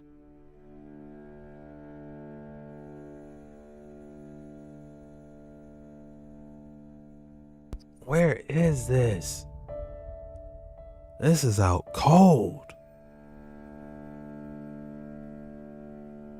Imagine cities filled with these type of buildings. Like, why knock them down in the first place? Just keep them up. Let us uke. architecture. And that kind of spurred the so-called Industrial Revolution to where we had 1 billion people turn into 8 billion people. But we found them, and people will say that it was Freemasonry.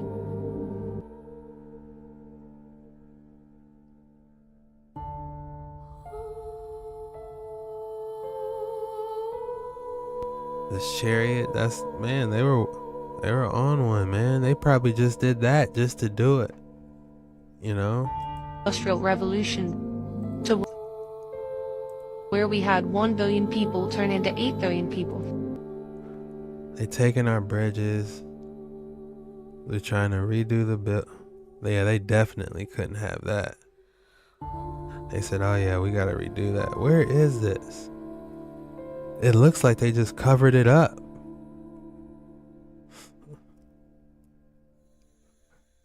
They ripped off the pillar. Of course they need to take that. They ripped that off. They said, no, give us this whole beam right here, you know? These boys was generating.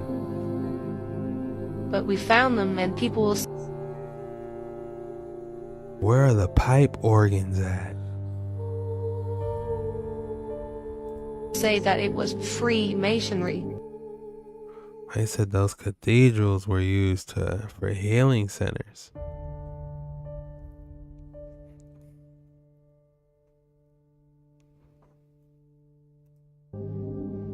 It was free to us. They also say it's the land of the free. But as you go on, you see that it's more than just these buildings. Hold on. Valentine's Day is coming up. The free. The land of the free.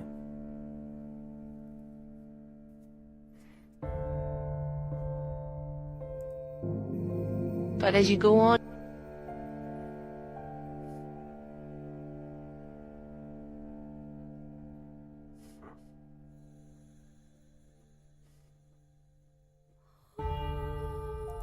you see that it's more than just these. They was generating energy. Imagine how beautiful that would be back in the day.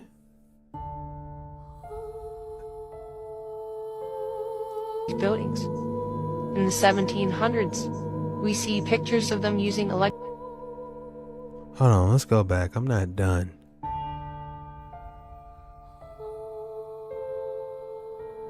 Yeah, that picture. Go back. Icon. This one. Imagine how much fun this would be. Look, everyone's around here partying, having a good time. Look at the light show. You got this giant Tesla looking coil. Who knows what color that is? It probably, imagine this being a giant blue beam. You know? That could be blue, you know, going around it. And you seeing, you know, they was having a great time. in the 1700s. This is a weird structure. I've never seen this one. We see pictures of them using Cathedral of Guatemala City, the first lightning rods in Guatemala can be seen both. Cathedral. electricity.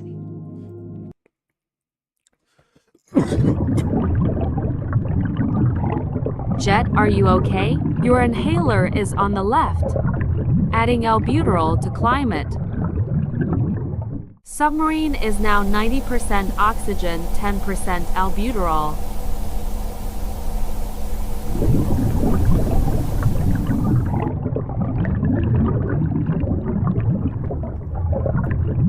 Oxygen levels. Submarine is now 90% oxygen, 10% albuterol. My fault, y'all. I don't know what happened. Y'all still with me. For those that are still with me, you know, I know y'all get mad. I be clicking and stopping and playing the video, but they're throwing a lot at us on this creepy and scary TikTok, and we're dissecting it.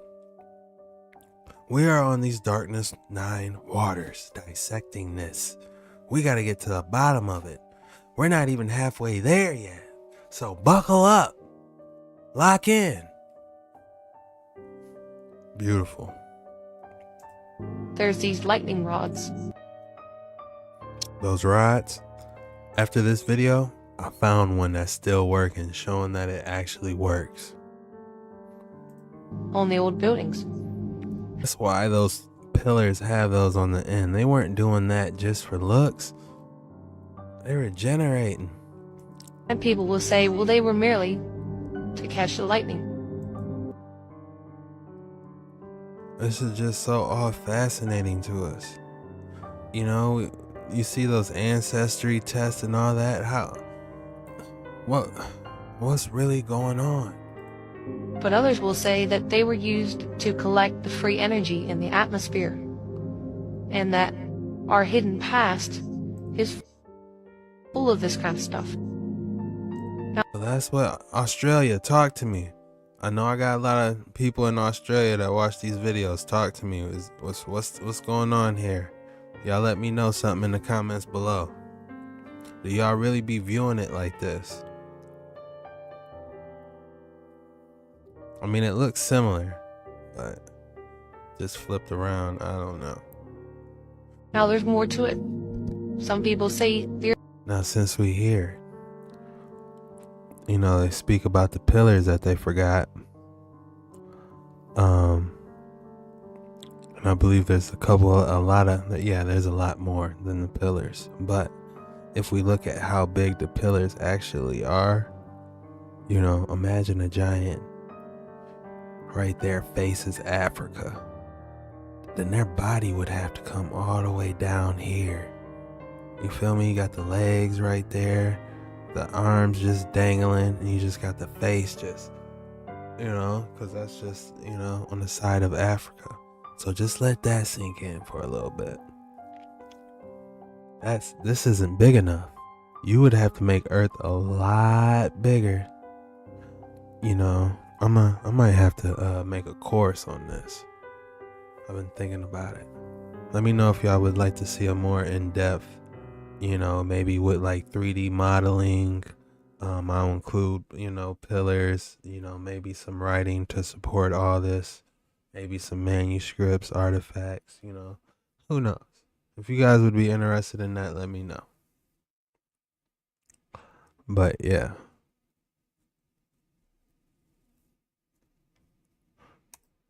some people say the earth is flat. Some people say there's a hollow earth. We were just talking about the red bricks. Let's go. Storing energy in red bricks. See, I knew something was about those red bricks.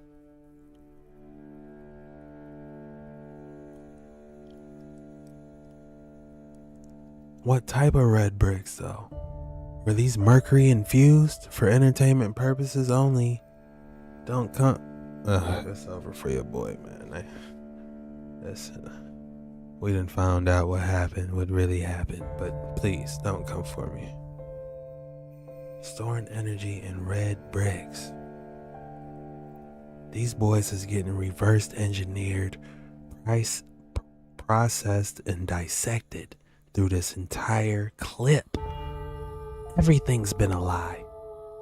Our whole reality has been false. Horse and wagon? No. Who built these mega structures? You know, it almost gives Tower of Babel a whole new meaning. If they were building these, then what were they building before? You know? Or maybe they was getting too good, you know, with this energy. Who knows? I don't know. Your thoughts below. Tell me what you think. You know, were they getting too good at building and, you know? I don't know. As you can see,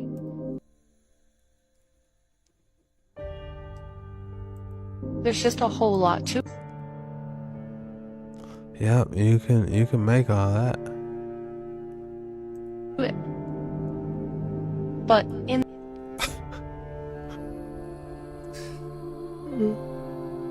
This is hilarious. Who made this? I see antennas. Wow. This might be my thumbnail. That is nuts.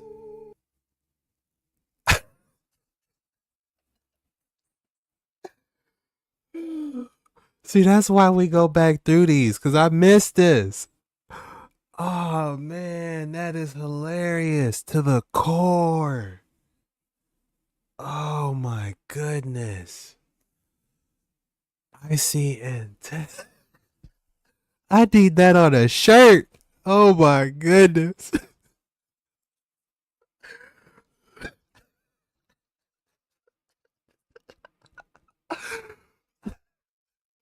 Oh my goodness. Ah, I needed that. In the end, you can call it. All right, the pyramid magnetic flow. Here we go. This is Darkness 9 Waters, y'all. I love it. I'm taking my time with this one. I'm sorry. It's a lot. It's a lot we gotta go through. But we're almost there. Hang in there with me, please. We're almost there. Oxygen levels. Yeah, we gotta wrap this up. What you want. You can call it Tartaria, and people will say, well, there's no proof that Tartaria existed, but there is. There's all these different maps, a lot of different old books. There's a lot of things that prove area. In the end, you can call it what you want. There go those light shows, man. That ether. What if trees played a role into this ether? You know, it's like the more trees they chop down, the higher the ether level probably rose. Like back in the day, the ether level is probably up to our necks. You know, we can breathe it in through our nostrils. You know, I wonder if mana plays a role into ether. But yeah, back in the day, they were like, look at this. It's like the ether levels was like low. So maybe it was a lot easier for stuff to get electrified versus it being in the towers now. That's just a theory. I don't know. I would love to hear your theories. Every time you guys give me one, I'm like, damn, man, I didn't even think of it like that. You know, it's, hey, we need to get together. You can call it Tartaria, and people will say, well, there's no proof that Tartaria existed, but there is. That kills me, but there is. Oh yeah. You look at any Capitol building, any type of, you know, building of significance, you better bet your buckle. Any type of important looking building, that's it. An old building. There's all these different maps.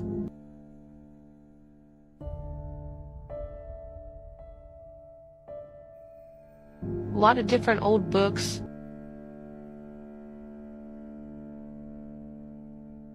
There's a lot of things that prove that wrong. I love the light show.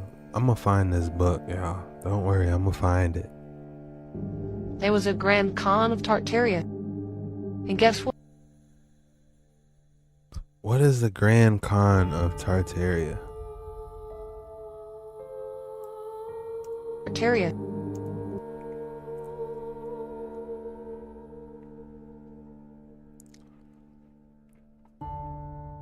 It says the ancient Hebrews had warfare encounters with these giants.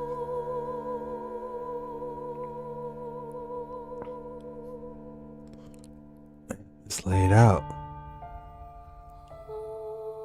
They had to go against Atlas. Dang. The Hebrews had to. Moses is fighting Atlas and Gilgamesh. I bet they was piecing them up back in the day. Come here, Gilgamesh. And guess what? When Columbus... There was references to global flood and the Epic of Gilgamesh. Man, who knows, man? Moses is probably piecing up Gilgamesh. Who knows, man? At this point. came to the Americas in 1492, he was looking for the Grand Khan of Tartary. For a second, this kind of looks like E.T. That's crazy. I'm gonna find better in future videos. I'm gonna find these images and I'm gonna get better quality and zoom them in for us, and we're gonna really be able to dissect it, because I can tell that these pictures just don't do it justice. But nobody will tell you that. And no history teacher.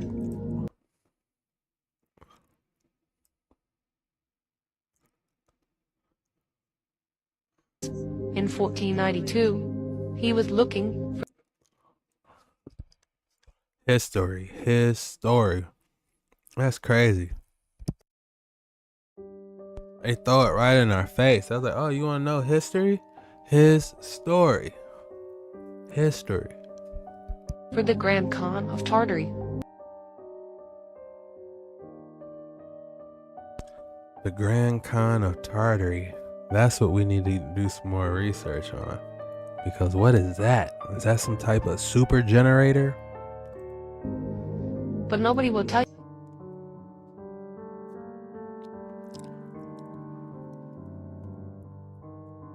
I used to love that stuff as a kid. Lightnings, watching, books and stuff. And the best y'all got is, oh yeah, it comes to ions forming the cloud and the ionosphere comes down, and that's all y'all got, man. We gotta go a little bit harder than that, man. We've been focusing on the wrong stuff. Tell you that. And no history teacher will ever say that. These festivals was popping. I don't think these are fireworks either. Those could be beans, or they could be fireworks. But they were definitely getting free energy. But that's where the fencing. That says it all. How they was using those as weapons. where we end up. We look back and we saw all this weird stuff. And people have... Now, this is where Tartary used to be. And this is all Russia now. Who knows what they got over there? Just like how we got Capitol buildings and stuff, I'm sure they got some crazy stuff over there too. I want to know.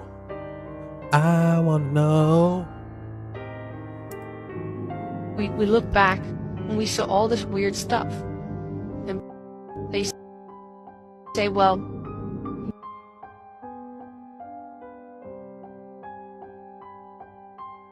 no, we've been lied to our whole life.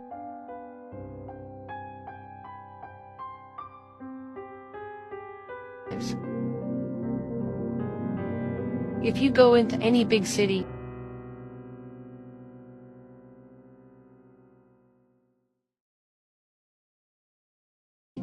let's say Philadelphia, and you've never been there, you're gonna see a few really huge buildings, and they're gonna blow your mind. And you're gonna wonder, well, how the hell did they do that? And that's what everyone is asking.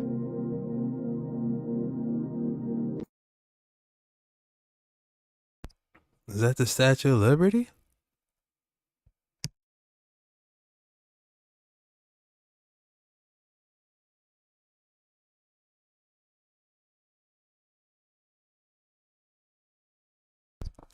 Alright, y'all, again, I had to analyze this. A lot was being thrown at us, but we definitely got a lot out of it.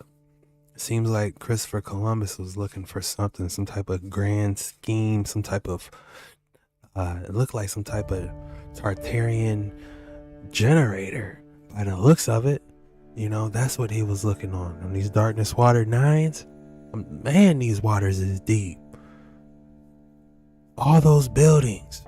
No one knows who built them, but we just found them. We just stumbled upon them. There was a giant mud flood that happened, and then the whole new race of people came back across it like, oh, we done been through this before.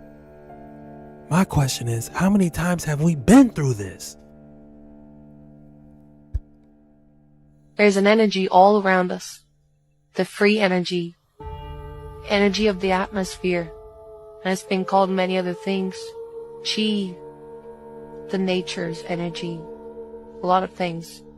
But many people refer to it as the aether. And in the 1800s, many books were written on this mysterious fluid, as they called it. Now, some people say they were referring to electricity, but many others will point to places like these stupas, as they called. And you look at these ornate rods that come off the top, and to be told that these were purely ornamental, it doesn't make a whole lot of sense. In modern times, we would say that might be a lightning rod or something to that effect, because that's pretty much the only thing comparable. But in a way, they are much like lightning rods, because lightning rods in the 1800s were used for the same purpose as these stupas, to collect the atmospheric energy. There's just so much to this whole thing. How do they work? Why do they work? Are we going to see churches are of the same effect as stupas? And there's many buildings around the world purely built to harness this energy from the atmosphere. And it's all been covered up. There's an energy all around. Trying to cover it up. But too late. We done got you. A now infamous symbol of evil. What many do not know is that according to the official narrative, the swastika was one of the most widely used symbols throughout history and different cultures. It is an important symbol in Asian countries, representing Hinduism, Jainism, and Buddhism. It was used by the so-called ancient Greeks and Romans, the Druids, the Celts, Native Americans, early Christians, and so on. We see it in mosaics, rock churches, bracelets, rose windows, crosses, pottery, clothing, and flags. We see it everywhere throughout time and culture. Interestingly, Swedish and Norwegian power companies used the symbol in the late 1800s and early 1900s to represent electric power stations and hydroelectric stations. This connection cannot be purely coincidental. The task of erasing memory and history is not an easy feat. It takes time. Out of all the symbols, this is the one that the enemy had to corrupt and dilute the most by appropriation. Not just because of its now lost association with electromagnetism, but because, as Falconelli let slip, its original association with Mercury's involvement in the old world's power grid. Like the Caduceus's spiraling snakes, it depicts a vortex that Mercury produces in the presence of electromagnetism. A now infamous symbol. Shame they took that and gave it a bad rap. But what a coincidence. When that could be the sign for the Mercury rectifier free energy. That is crazy.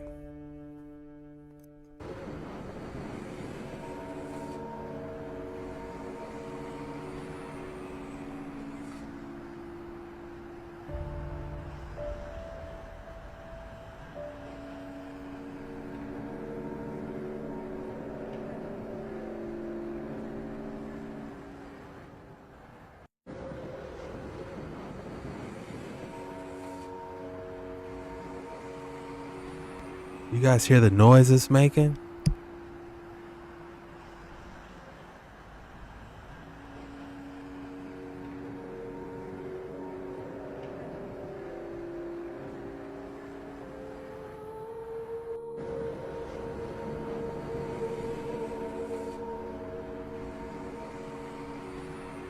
This is huge.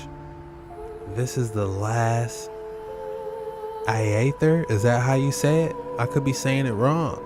I've been saying ether. You know, I get that from Super Smash Brothers. Ether! You know, that's where I get it from. You know? Iaether? That might be it. This isn't over. We're barely scratching the surface, I see. Endgame, we gonna make one of these bad boys.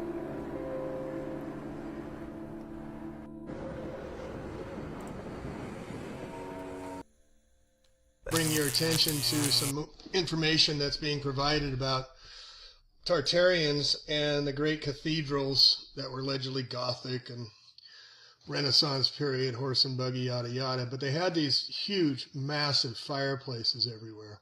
And what we're learning now is they were operated by radium. I had originally supposed that the rebar was somehow be able to heat it. I mean, we know how they cool these big, huge places, but they had these massive fireplaces that had these andirons here at the bottom we'll get into. Notice the fleur-de-lis. But how did they heat these massive rooms? I thought it was heating up the rebar, but no, this is using X-radium heaters, and they sold them. You can get the old Sears and Roebuck magazines and see they're selling radium foot warmers and radium this and radium that. And then these huge fireplaces, how did they heat these huge rooms? Again, there's no fireplace here. This is all sealed, and this is very common in the ancients. These are called andirons, and this is what they ran on in this area here. They would generate heat throughout the entire room. And you see these huge, big, elaborate fireplaces all over, and then they have these two andirons here at the bottom. And this is the Chateau de Fenelon. And you see example now. And it looks like this group has broken the code to understand how these operate and how these work in these massive fireplaces. So Gothic iron frame and ornate. No, these were operated on radium, and the radium would heat the whole house. So heating these all up. And then some of the comments here. My brother used to sell heat rods that worked in a similar way, conducting heat from the ether inside the house. So they're literally just tapping outside the ether to get the radium, the secret of life. Just like red mercury runs the copper domes, and red mercury is alternating current, and quicksilver it's also called. So that's another reason we don't see. There's all these quicksilver mines I learned about in California. Meet the amazing sight, the world destroyed before your eyes, a radium scope. So radium is something that is another hidden technology, hidden knowledge, natural recurring source that we have available to heat all the homes and to heat these massive cathedrals that had these andirons at the bottom that were radium, and they would grab the ether from the outside and heat the rooms. And the way they used air conditioning was they built a couple levels below the ground, and they literally would just open the vents. Heat rises, right? So you got the cold air down below. So you just open the vents in your rooms and everywhere, and you got instant air conditioning. So they had heat and they had air conditioning, and it was all free, cheap, and everyone had access to it. So I just thought you'd find this interesting. And don't you find it interesting that radium, the chemical symbol, is Ra? What is Ra? That's Apollo, the male god, Ra, and it's radium, natural occurring radioactive metal, radionuclide formed to the decay of uranium and thorium in the environment. Now remember uranium-235, that was what they were using in the nuclear bombs and stuff, they allegedly said, but we know that's not true because the nuclear bombs don't exist. But this is also to hide radium and to hide the fact that radium is available and can heat all the homes and heat everywhere we want, because it can tap into the ether and create free energy, free heat. And as far as the mercury goes, this is from my book about California mercury contamination, because they were harvesting mercury for this free energy in California. And you can see the mercury is still contaminating many of the areas, Silent Spring contamination. But yeah, mercury was very important for their development in the quicksilver. And then south of San Jose, they had a huge quicksilver. 1845, they had a huge quicksilver mine. And the island, when California was an island, the land between the Sierra Nevadas and California was called the Red Sea. And so this is with the quicksilver, red mercury.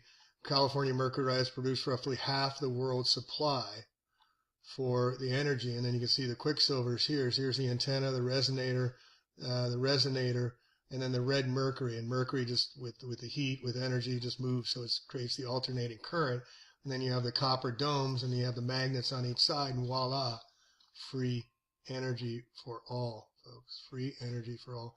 And this is where Almaden is, where Silicon Valley is. So what Quicksilver was for free energy in the Mercury mines here, it became Silicon Valley, so silicon computers, that kind of thing. So just a little bit of history for you. But again, the production, 28,000 flasks of red mercury, 50,000 produced worldwide in 1851. So this was the free energy they used, the Quicksilver from California, once they got into California, to take over and to put out the free energy everywhere.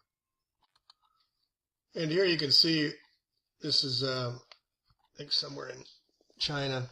You can see the free energy working.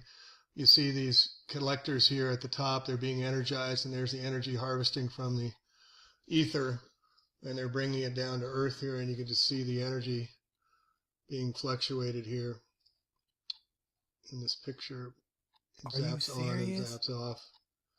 So these are energy collections, all these spires, these towers that you see going up on all these Capitol buildings, these churches and whatnot.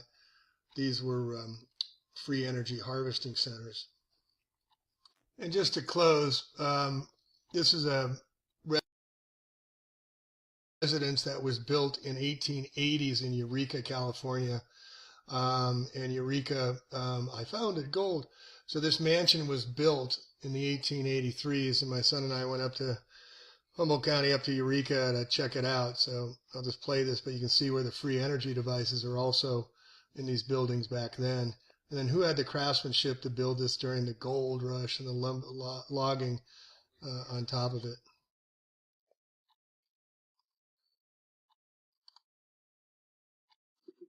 All the way up there.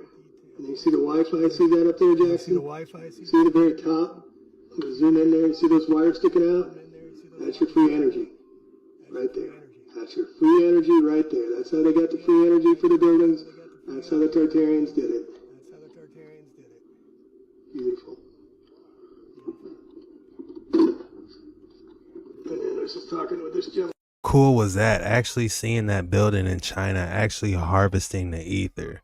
That was a gem, showing you it still works. You could see the electricity getting pulled in from the building.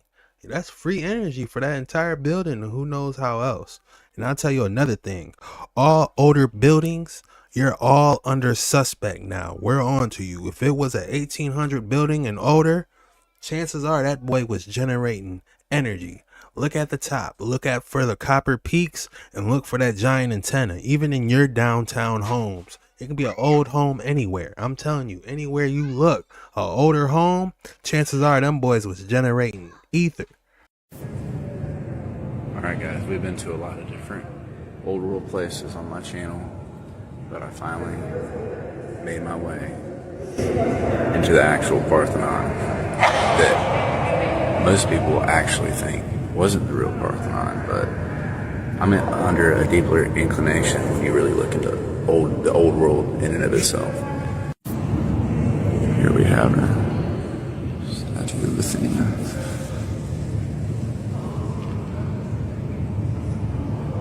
Just to give a size comparison, look at that lady compared to that right there. That's Nike. She's holding in her right hand.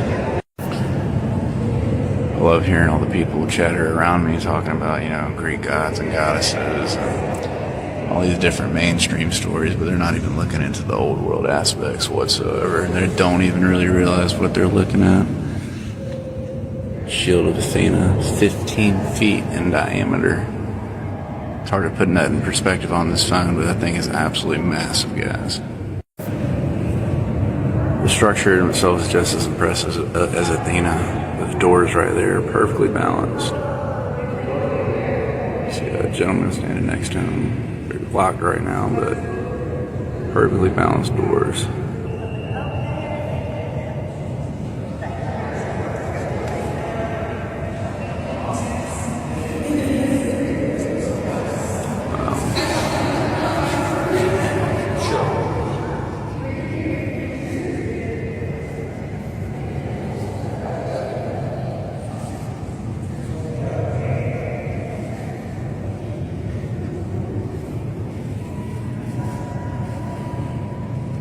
6'4".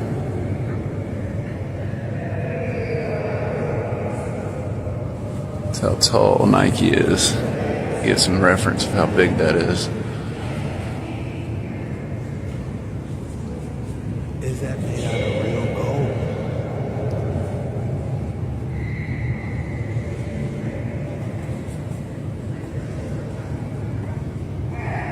Battle of the Gods and Giants.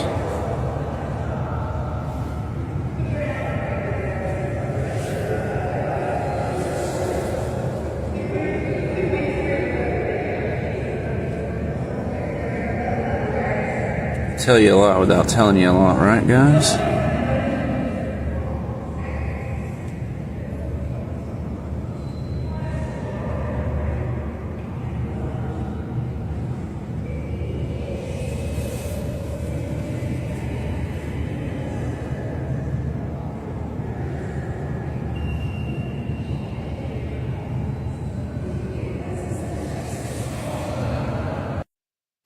They tell you a lot without telling you a lot, man. I love how you said that. That was perfect. Shout out to Fallout Truth 92 for that video, man. I didn't even know that thing existed or was even out. Who do you think made that is my question. And is it made out of gold? Your comments below.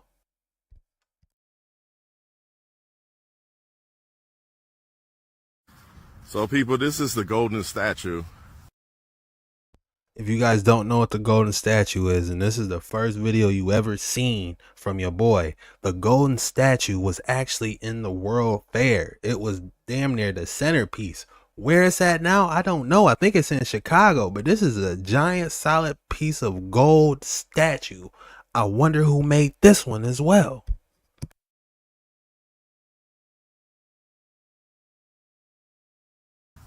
And what they show online is always the front, but they never show the rear part.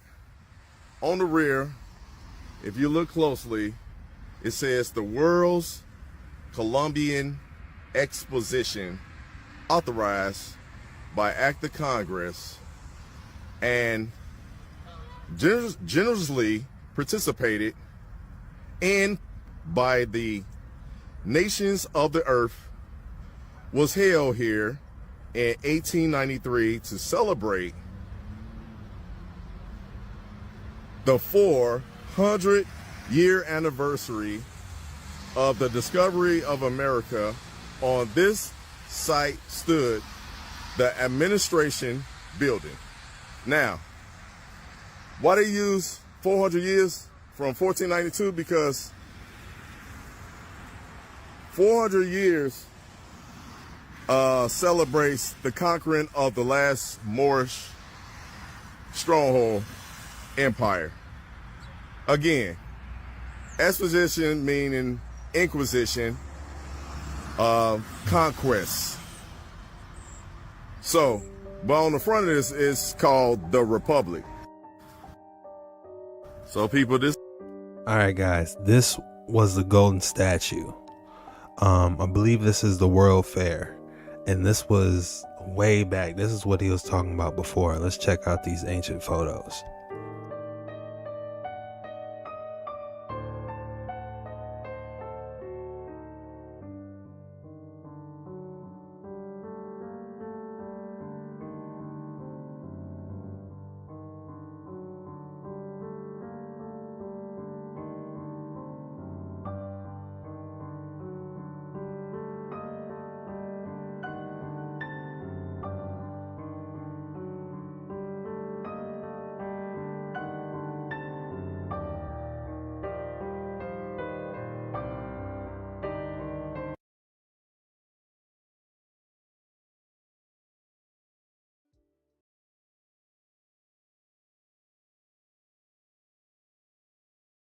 Man, it screams ancient Rome, right?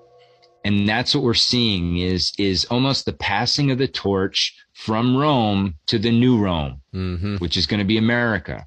And we're going to see Roman symbolism throughout. Columbia is one of them. She is, the golden lady it was 65 feet tall, and supposedly she was made of all gold. whether it was gold leaf or solid gold, you'll get differing opinions. Now, what's interesting about it is supposedly at the end of the fair, they lit her on fire and burned her down. Mm. And it was almost like a symbolic ritual. Yeah, like Bohemian Grove or something. Yeah. Where all the giants have gone. They used to be everywhere. Have you ever wondered where all the giants have gone? They used to be everywhere, walking this earth.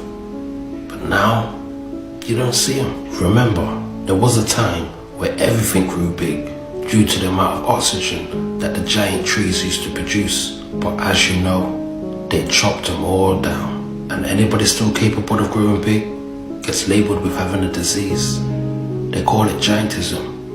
They get prescribed medicine, more like poison, which stumps their growth. And I always find it funny that they could tell you what dinosaurs was eating and what they looked like 5 million years ago.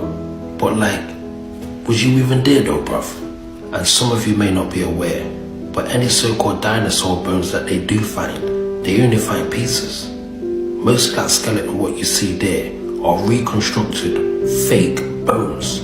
But anytime they do find any real giant bones, Smithsonian comes in and destroys them. But in the 1600s, the Spanish did capture a two-headed giant, and that is still on display. But like most facts of history, they still don't teach you the truth. Have you ever wondered where all the giants have gone? That lady was huge. You see how big she was? She was holding that baby like this on her hand. It was huge.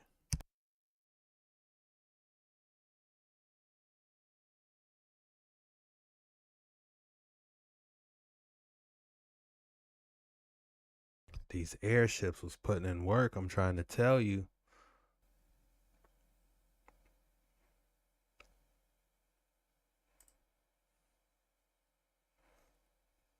Wow, look at this. They're dropping down like a parachute to light the soldiers or something. What type of light could power that?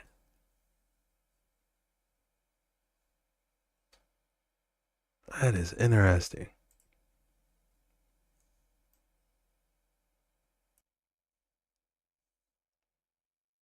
Though much of Great Tartaria has disappeared, the incredible looking Tartarian griffin is used on the coat of arms of the Crimean Republic in Western Russia and the Altai Republic in Southern Russia.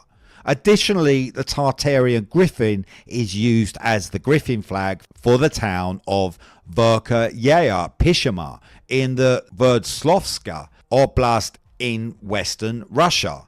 Among the most destructive astra or pointed stick was the advanced device known as the Brahmastra, the infinite reality pointed stick, which had apparently been created by the Hindu Indian deity called Brahma Ishvara. From what has been mentioned in the Hindu scripture, the device was described as a single projectile charged with all the power in the universe. It was an unknown weapon, an iron thunderbolt, and That reminds me of the iron rod in the Bible. Seeing this, I'm just putting the similarities two and two together. You know, as soon as they're talking about this thing with this immense power, it seems like an iron rod. That's mentioned in the Bible.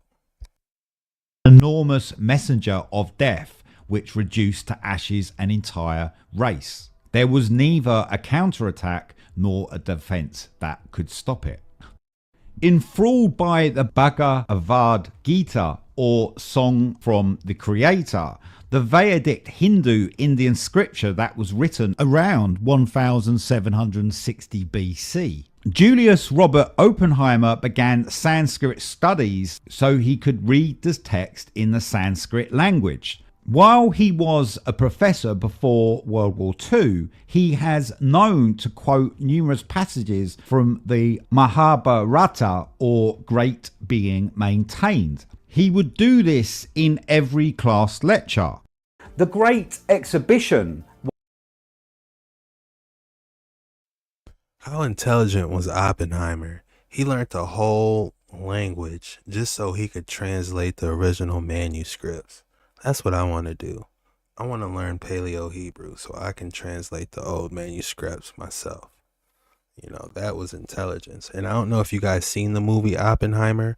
It has a few weird scenes in it, but I like how at the end, spoiler alert, they kind of alluded to Operation Fishbowl when he was talking to Albert Einstein. If you listen to what they said and watch what they're doing at the very end of the video, for entertainment purposes only, don't come for me. But it looks like they were on Operation Fishbowl and Operation Dominic at the end. What are they really trying to do with the firmament? They showed you.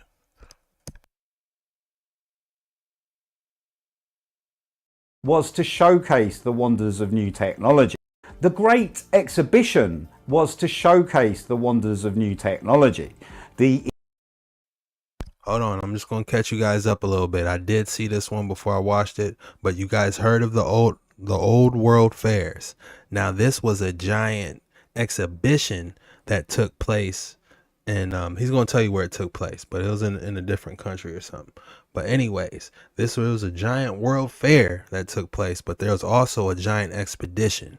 This is what this video is about.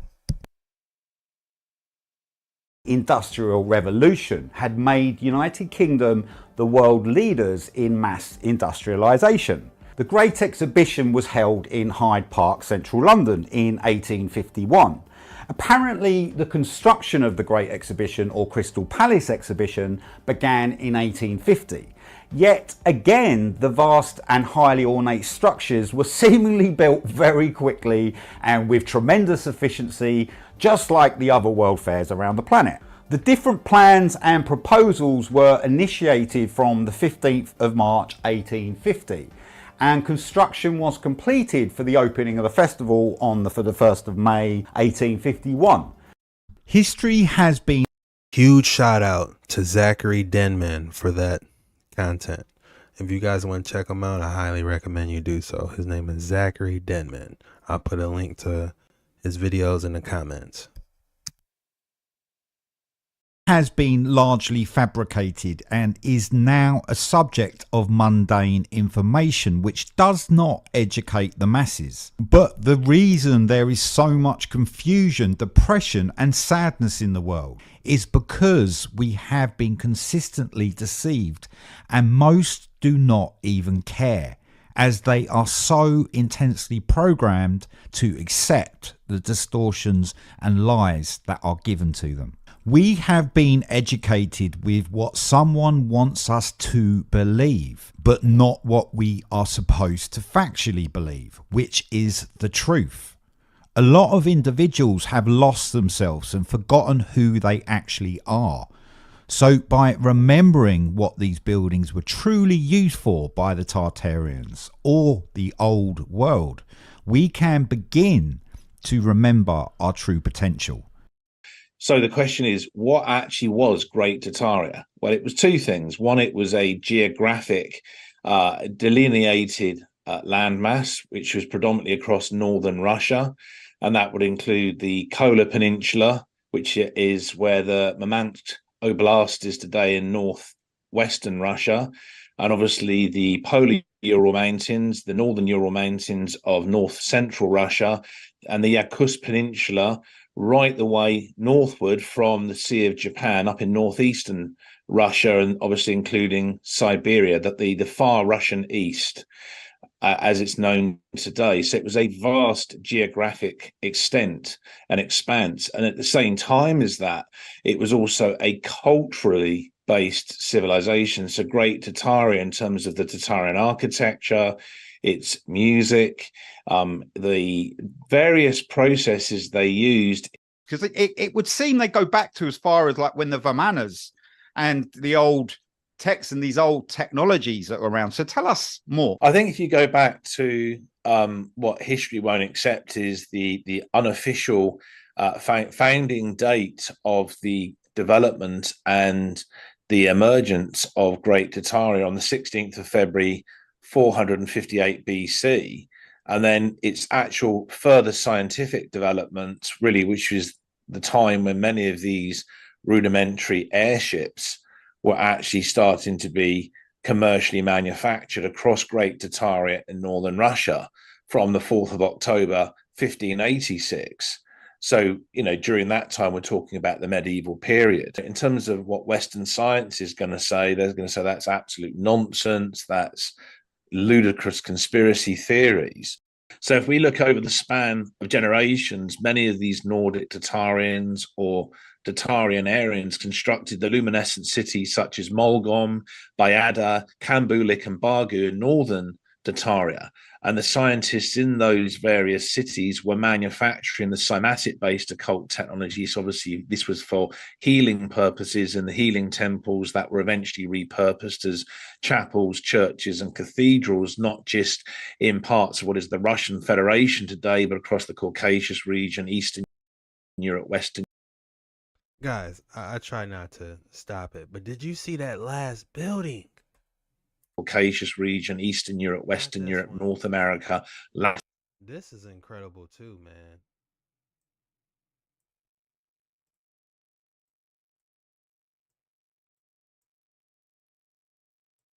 This building is incredible. In America and so forth. And what they were doing also was developing different types of anti-gravity based. Look at the ceiling, man. What happened? Where did we go wrong? Occult technology for the purposes of levitating stone blocks and brick and very heavy construction materials that could be used in the development and of their own buildings across their towns, repurposed as chapels, churches, and cathedrals, not just this building. This is the building I wanted to see. Why have we stopped building this? This building, if I'm looking at this and I had to take a guess, man, this thing had to be made probably about 900 years ago. 900 years ago. Look at the copper, the work. You would need a crane nowadays. If you asked us to make this now, you would need probably 2 cranes, some industrial sized powered vehicles running on gasoline to make this. They made this 900 years ago. Wow.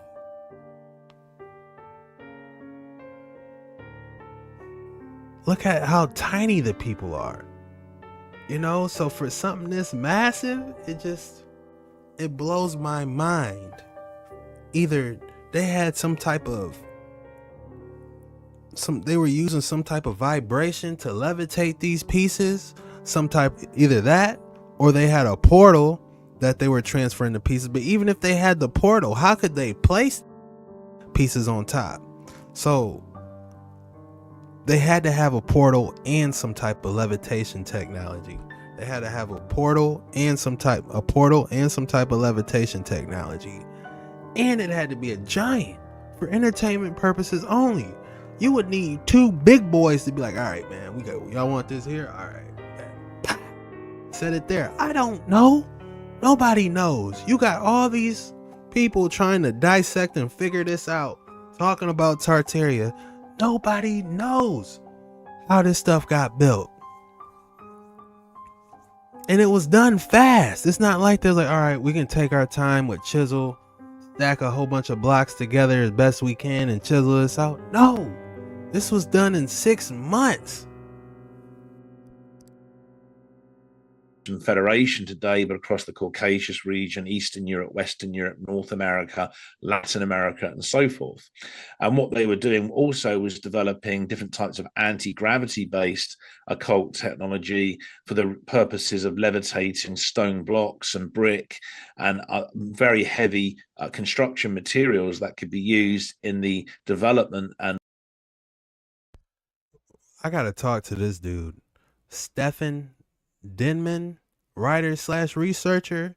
Man, he might be the coldest person on this Tartaria tech. If you thought I was tight, this is the dude that's, I ain't gonna lie, I get into the Mercury rectifiers. Hey, your boy Jet Ski Chuck on the Mercury rectifiers. But my man right here, as far as breaking down civilizations and the technology and the architecture, Man, this dude is out cold.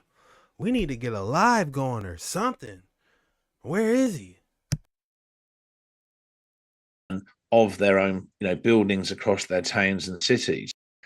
And then the actual usage of them was repurposed from something that was rather peaceful to do with leisure time and holidays, a form of social tranquility, and a sort of a sky-based adventure for Nordic Tartarians. I mean, you just look at the contrast of what went on. So you take these beautiful airships, and we know that they had specific names for these in Tartaria, for example. The actual airships were given different names, such as the Howie Gamila, or airships, also known as the Asma Gamila, or sky ships. They were also known as the Havig Gamila, or again. All right, I gotta interrupt because I got something important to say. That's why we don't see the Tartarians anymore. They done built all those ships and like, man, y'all want Russia? Y'all can have this, man. We done found something beyond the ice. There's land beyond it. And I was like, man, we about to go beyond the ice and start a whole new civilization. Man, y'all fighting about this stuff in Russia and all that, man, y'all can have this. We're gone. You don't need gasoline or, whatever type of fossil fuel we're using now to travel around. They were just in the atmosphere traveling off the ether. So who knows how far they can go? They can definitely go past beyond the ice wall. The elements aren't affecting them. If you go beyond the clouds, all that cold and all those elements that people go through, that's done. That's under the clouds. All you got to do is stay warm and make sure your oxygen right. And it looks like they had that. They were ready. They mass produced those ships, man, they're gone. It's like, y'all can Russia, y'all can have this. We tired of fighting China off on the Great Wall of Tartaria. We're tired of fighting them off. We're tired of people taking our ideas and making us move and stuff, man. We're gone. Airships, and also known as the Gok Gamila, or sky ships. And there was maybe 25, 30, maybe 35 or more different kind of aerodynamic design. Before we move on, they had over 30 different designs of ships. Back then, they were busy. I should have made an airship for this video, man. Be on the lookout for another one, man. It take a lot of work on your boy, making them airships. I mean, making a submarine. I don't know how many of y'all saw the last video with the submarine. That took a lot of work, but be expecting the airship video coming out soon, because I'm not done.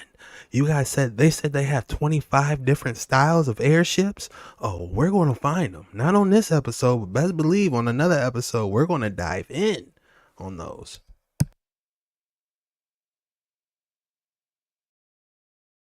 About the technology and what Tartaria, or the old world, what sort of technology they were using, and talk about these free energy based systems, these somatic based systems. Let's talk a little bit about that first of all. Okay, so if you go back to the old world order of Great Tartaria in northern Russia, they were using obviously basically somatic based occult technologies that were drawing down telluric electricity from the atmosphere above the towns and cities of Great Tartaria. So obviously they had spires, they had domes. These had metal strips that would then run down these buildings into the capacitors in the basement levels of many of these premises, some of which would go into the ground level. And then any excess amounts of this telluric electricity, telluric in the sense of that it's interconnecting with the geomagnetic ley lines, that pretty much all the buildings in all the towns and cities of Great Tartaria.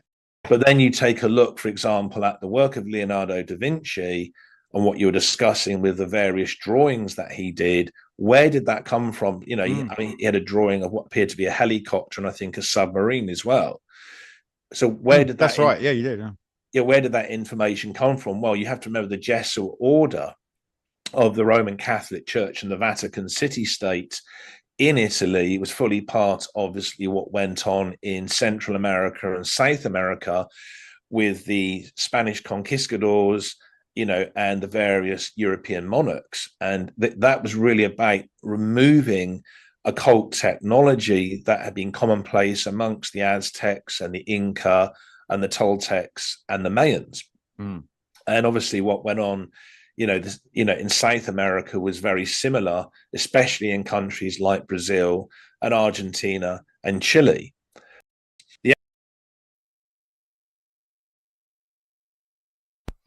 If you look at those giant antenna structures, that makes you wonder about what the Eiffel Tower was really working on. Because if you take a look at the Eiffel Tower, if you ask me, that's just a giant conducting building. We don't know how long the Eiffel Tower's been there. But if you ask me, there's a giant structure under, for entertainment purposes only. Don't come for me. And if there is, my bad for exposing y'all. But if you look at the Eiffel Tower, that's a giant conductive antenna. So who knows what's up under that boy? What type of ether they're generating, what type of research they're doing, what type of old world technology is going on. But that Eiffel Tower, I'm telling you, that's a giant conductive boy, just like the rest of these we're going through, that's been on top of these giant gold pillars. I'm telling ya.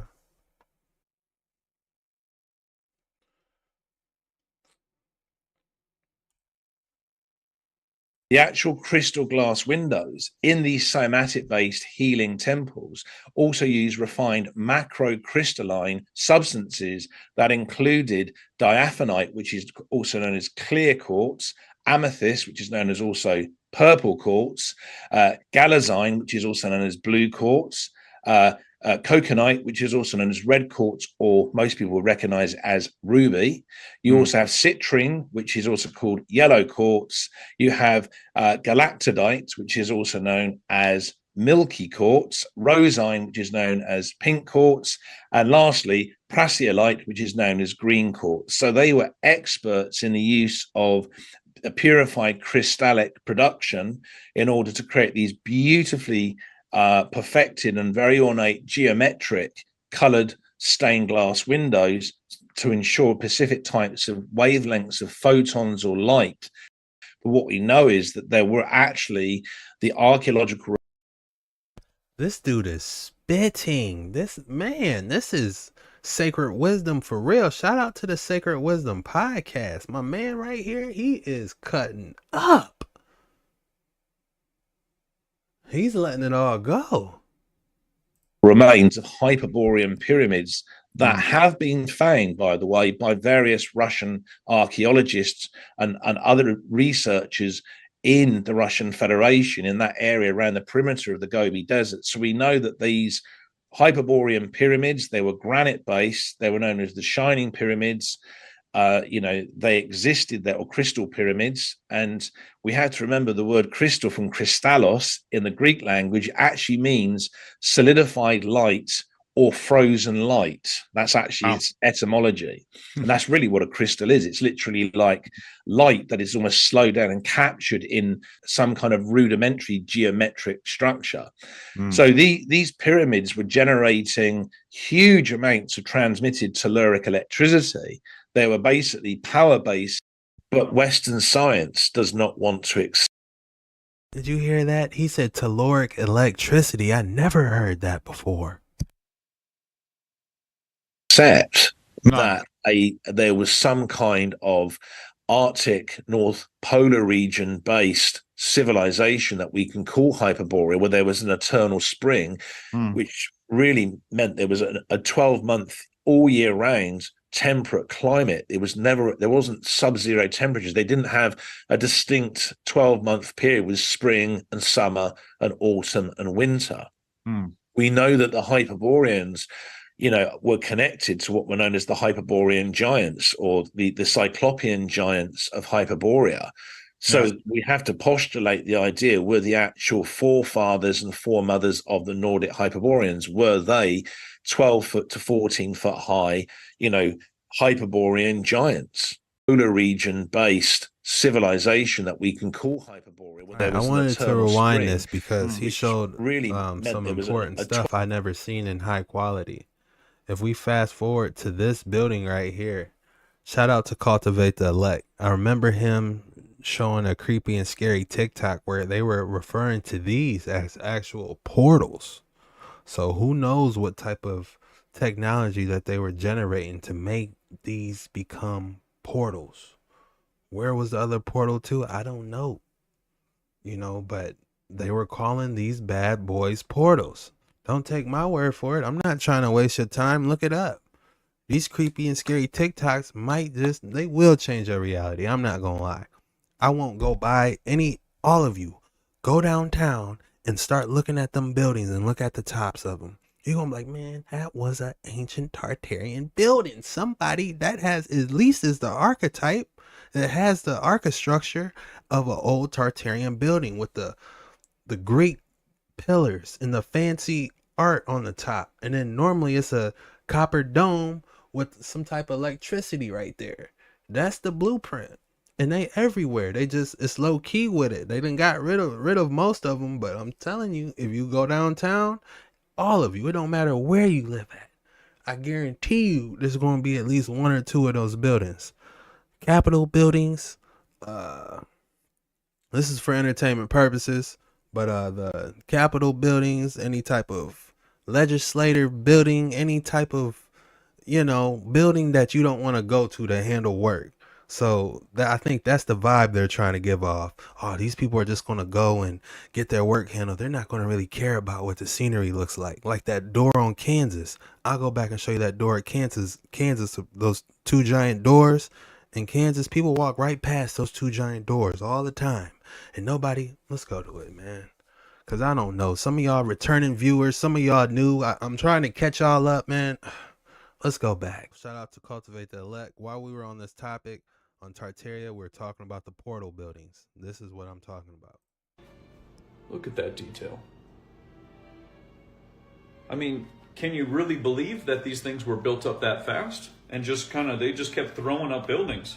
I mean, they must have been like the Energizer Bunny, just building things so fast that we can't even comprehend that they can build entire cities like that while being in a survival state.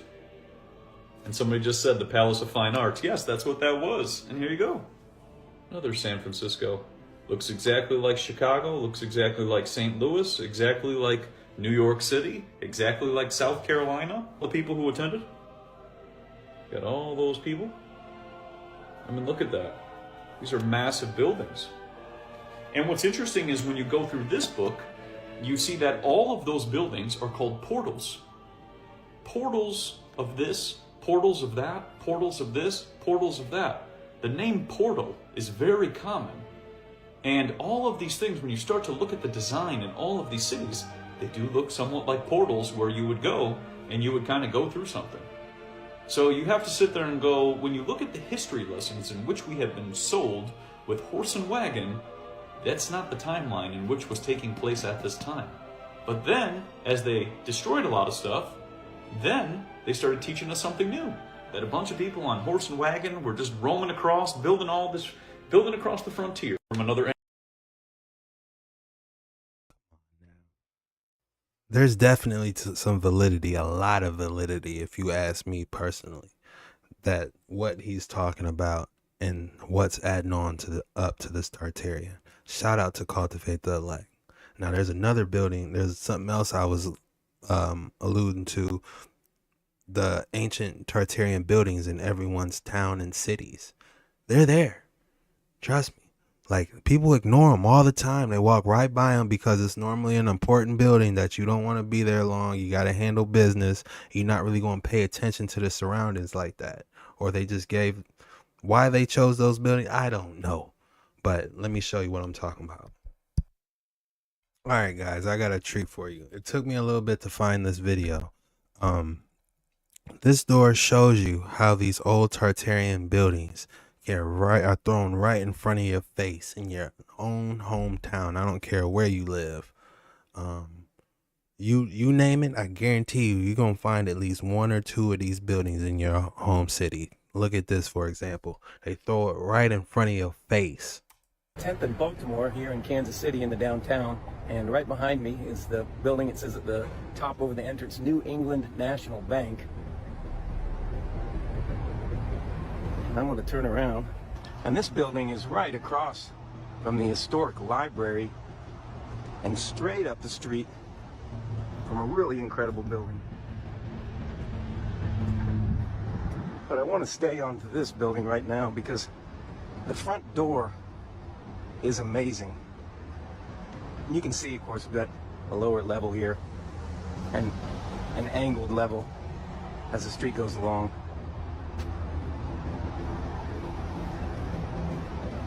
And what were lower windows, that one's boarded up. But the door is really incredible. I want to give you an idea of how high it is. 6 feet is right about to the bottom of that circle on the door. And you can see how high that goes. And these doors are like iron, solid iron. These buildings are in your hometown. I can't stress it enough. When you're traveling, when you're in a different state or city, you know, these creepy TikToks, they will change your reality, because I'm telling you. Or they just not, the videos ain't going hard enough. But the videos I'm dropping, man, these boys, I'm telling you, these are everywhere. Up here, now that's as high as I can reach. It's about 9 feet. These doors are at least, I'd say, 15 feet high. And to even put them in place would have taken a crane basically to haul those in place. And they've put spikes to keep the birds from landing right there. But then these lamps to either side are really incredible also. And it really doesn't look like there was anywhere to light those lamps. This building would have been built.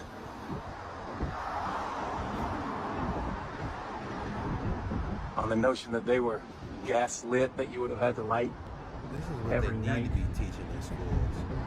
And just to give you a look at the scale of that building, it's red brick above.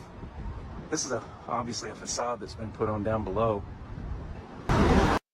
And one of you guys said something very important. I don't know which one of you guys said it, but you guys said the red brick might have contained mercury. And if it did, that was excellent of you to say, because that could be another resource that they could have used to harness the ether. Because I do believe a recent study by scientists said that red brick can be energized. Hey, I'm not trying to waste your time. Do the research yourself. You'll see what I'm talking about. Well, I'm not trying to waste your time. But you do not see doors like that anymore. This door, you can see from the side, there's a screw, and I mean, I'm not even budging it by pushing on it. It's just incredible.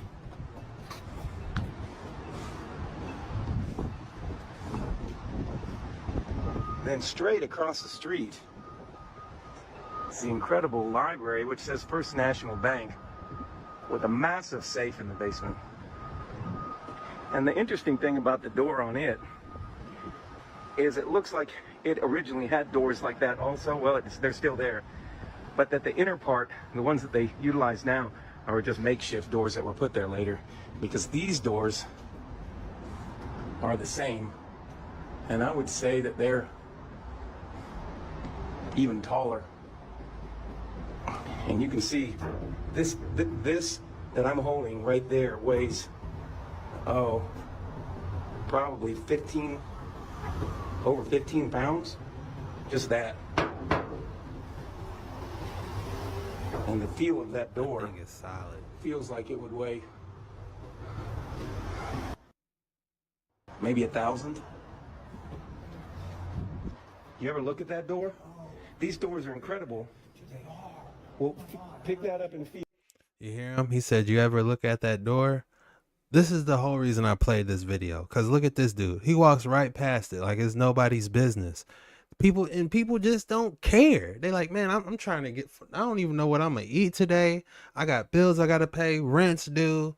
You know, I don't feel the best. So the last thing I'm concerned about is some doors on the side of me, man. Watch out, move. I got somewhere to go. I get it.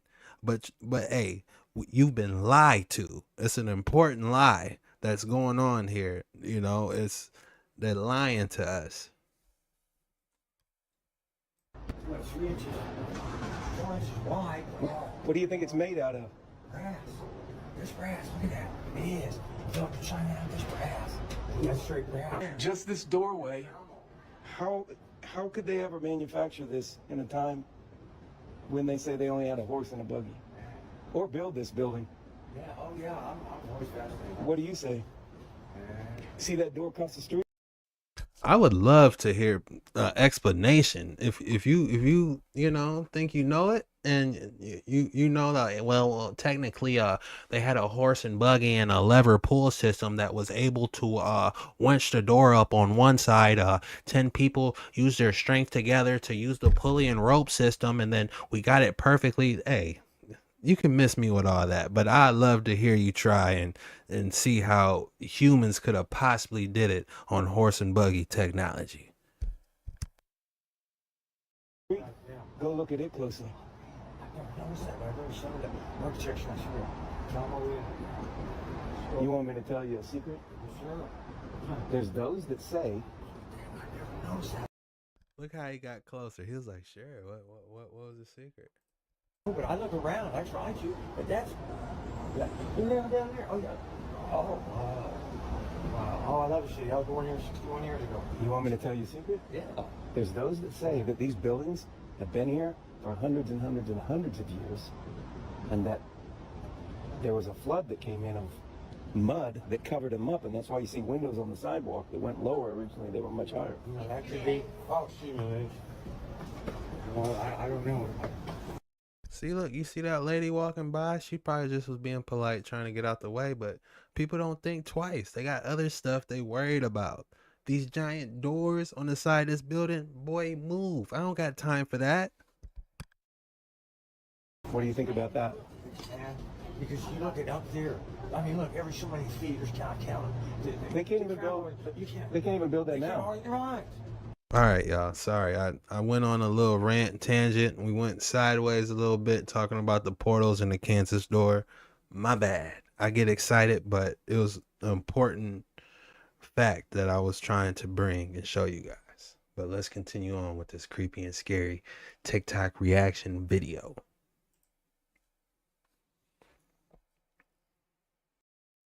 Connected to what were known as the Hyperborean giants or the Cyclopean giants.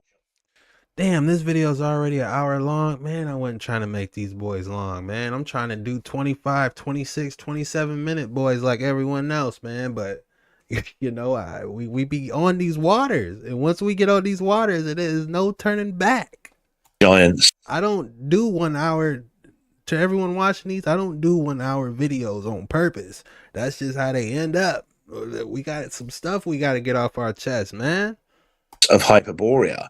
So we have to postulate the idea, were the actual forefathers and foremothers of the Nordic Hyperboreans, were they 12 foot to 14 foot high, Hyperborean giants? The schematics or the blueprints or templates for those types of occult technology had really come from Great Tartaria. And obviously before Great Tartaria, we go back, as we've discussed in some detail in a previous Sacred Wisdom podcast, to the time of the civilization of the Scythian Aryans. And before then, the civilization of Hyperborea that was so prevalent across the Arctic North Polar region, and obviously including, therefore, Greenland, Iceland. What is that? This is like a superconductor. Look at it. It's got the crown on it. That's a superconductor with the copper. Man, we got to catch up. We are behind. Spitsbergen and northern Russia. So it's like there had to be this complete state of progressive deletion, a complete erasing. This was an actual what they use for the airships. You'll see the airship fly right up. It'll connect the dot on the top of it. I just never seen one in such good quality. They'll just come around. I don't know if they got to touch this ball or the top. I don't know, but the airship will come hover right here. I don't know if it's magnetic or what, and it just charge up like a wireless. charger for your phone. You know how you set your phone on the charger and wirelessly charge? That's the same principle I believe was going on here with those ancient airships. It just is. It looks like you can go see this one. Like they still got it. They haven't got to this one yet.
I would love to be there at the World Fair just to see the lights, the different buildings.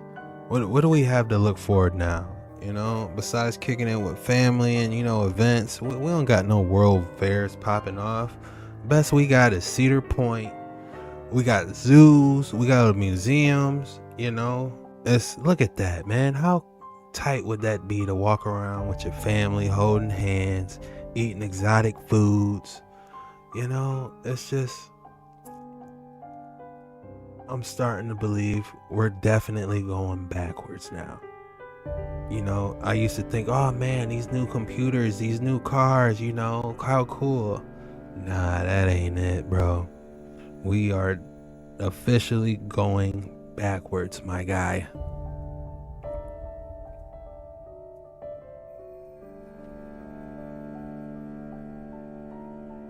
The classiness, the elegance, the actual care for artistic architecture when they were building, you know, their buildings meant something. They just didn't throw it up because it saved money or it was a great price. They threw those boys up with a meaning, a purpose. Those statues, the golden statues, you know, they had some type of meaning. The meaning might have not been good or bad, but at least they had artistic expression, is the point I'm trying to get across.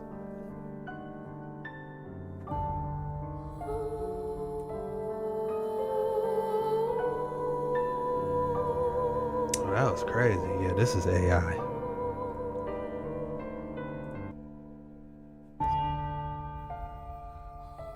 Alright guys, that's it for today's episode. Be sure you hit that like and subscribe button. Shout out to all the Dark Waters 9 members. Membership is out now.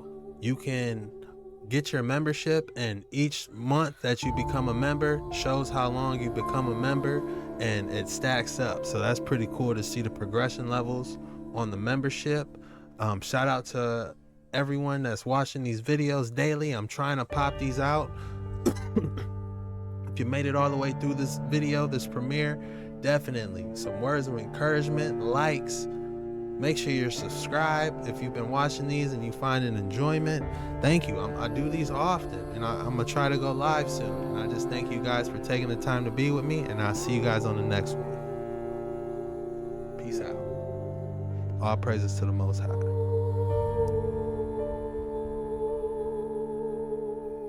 Become an official member of Dark Waters 9 today.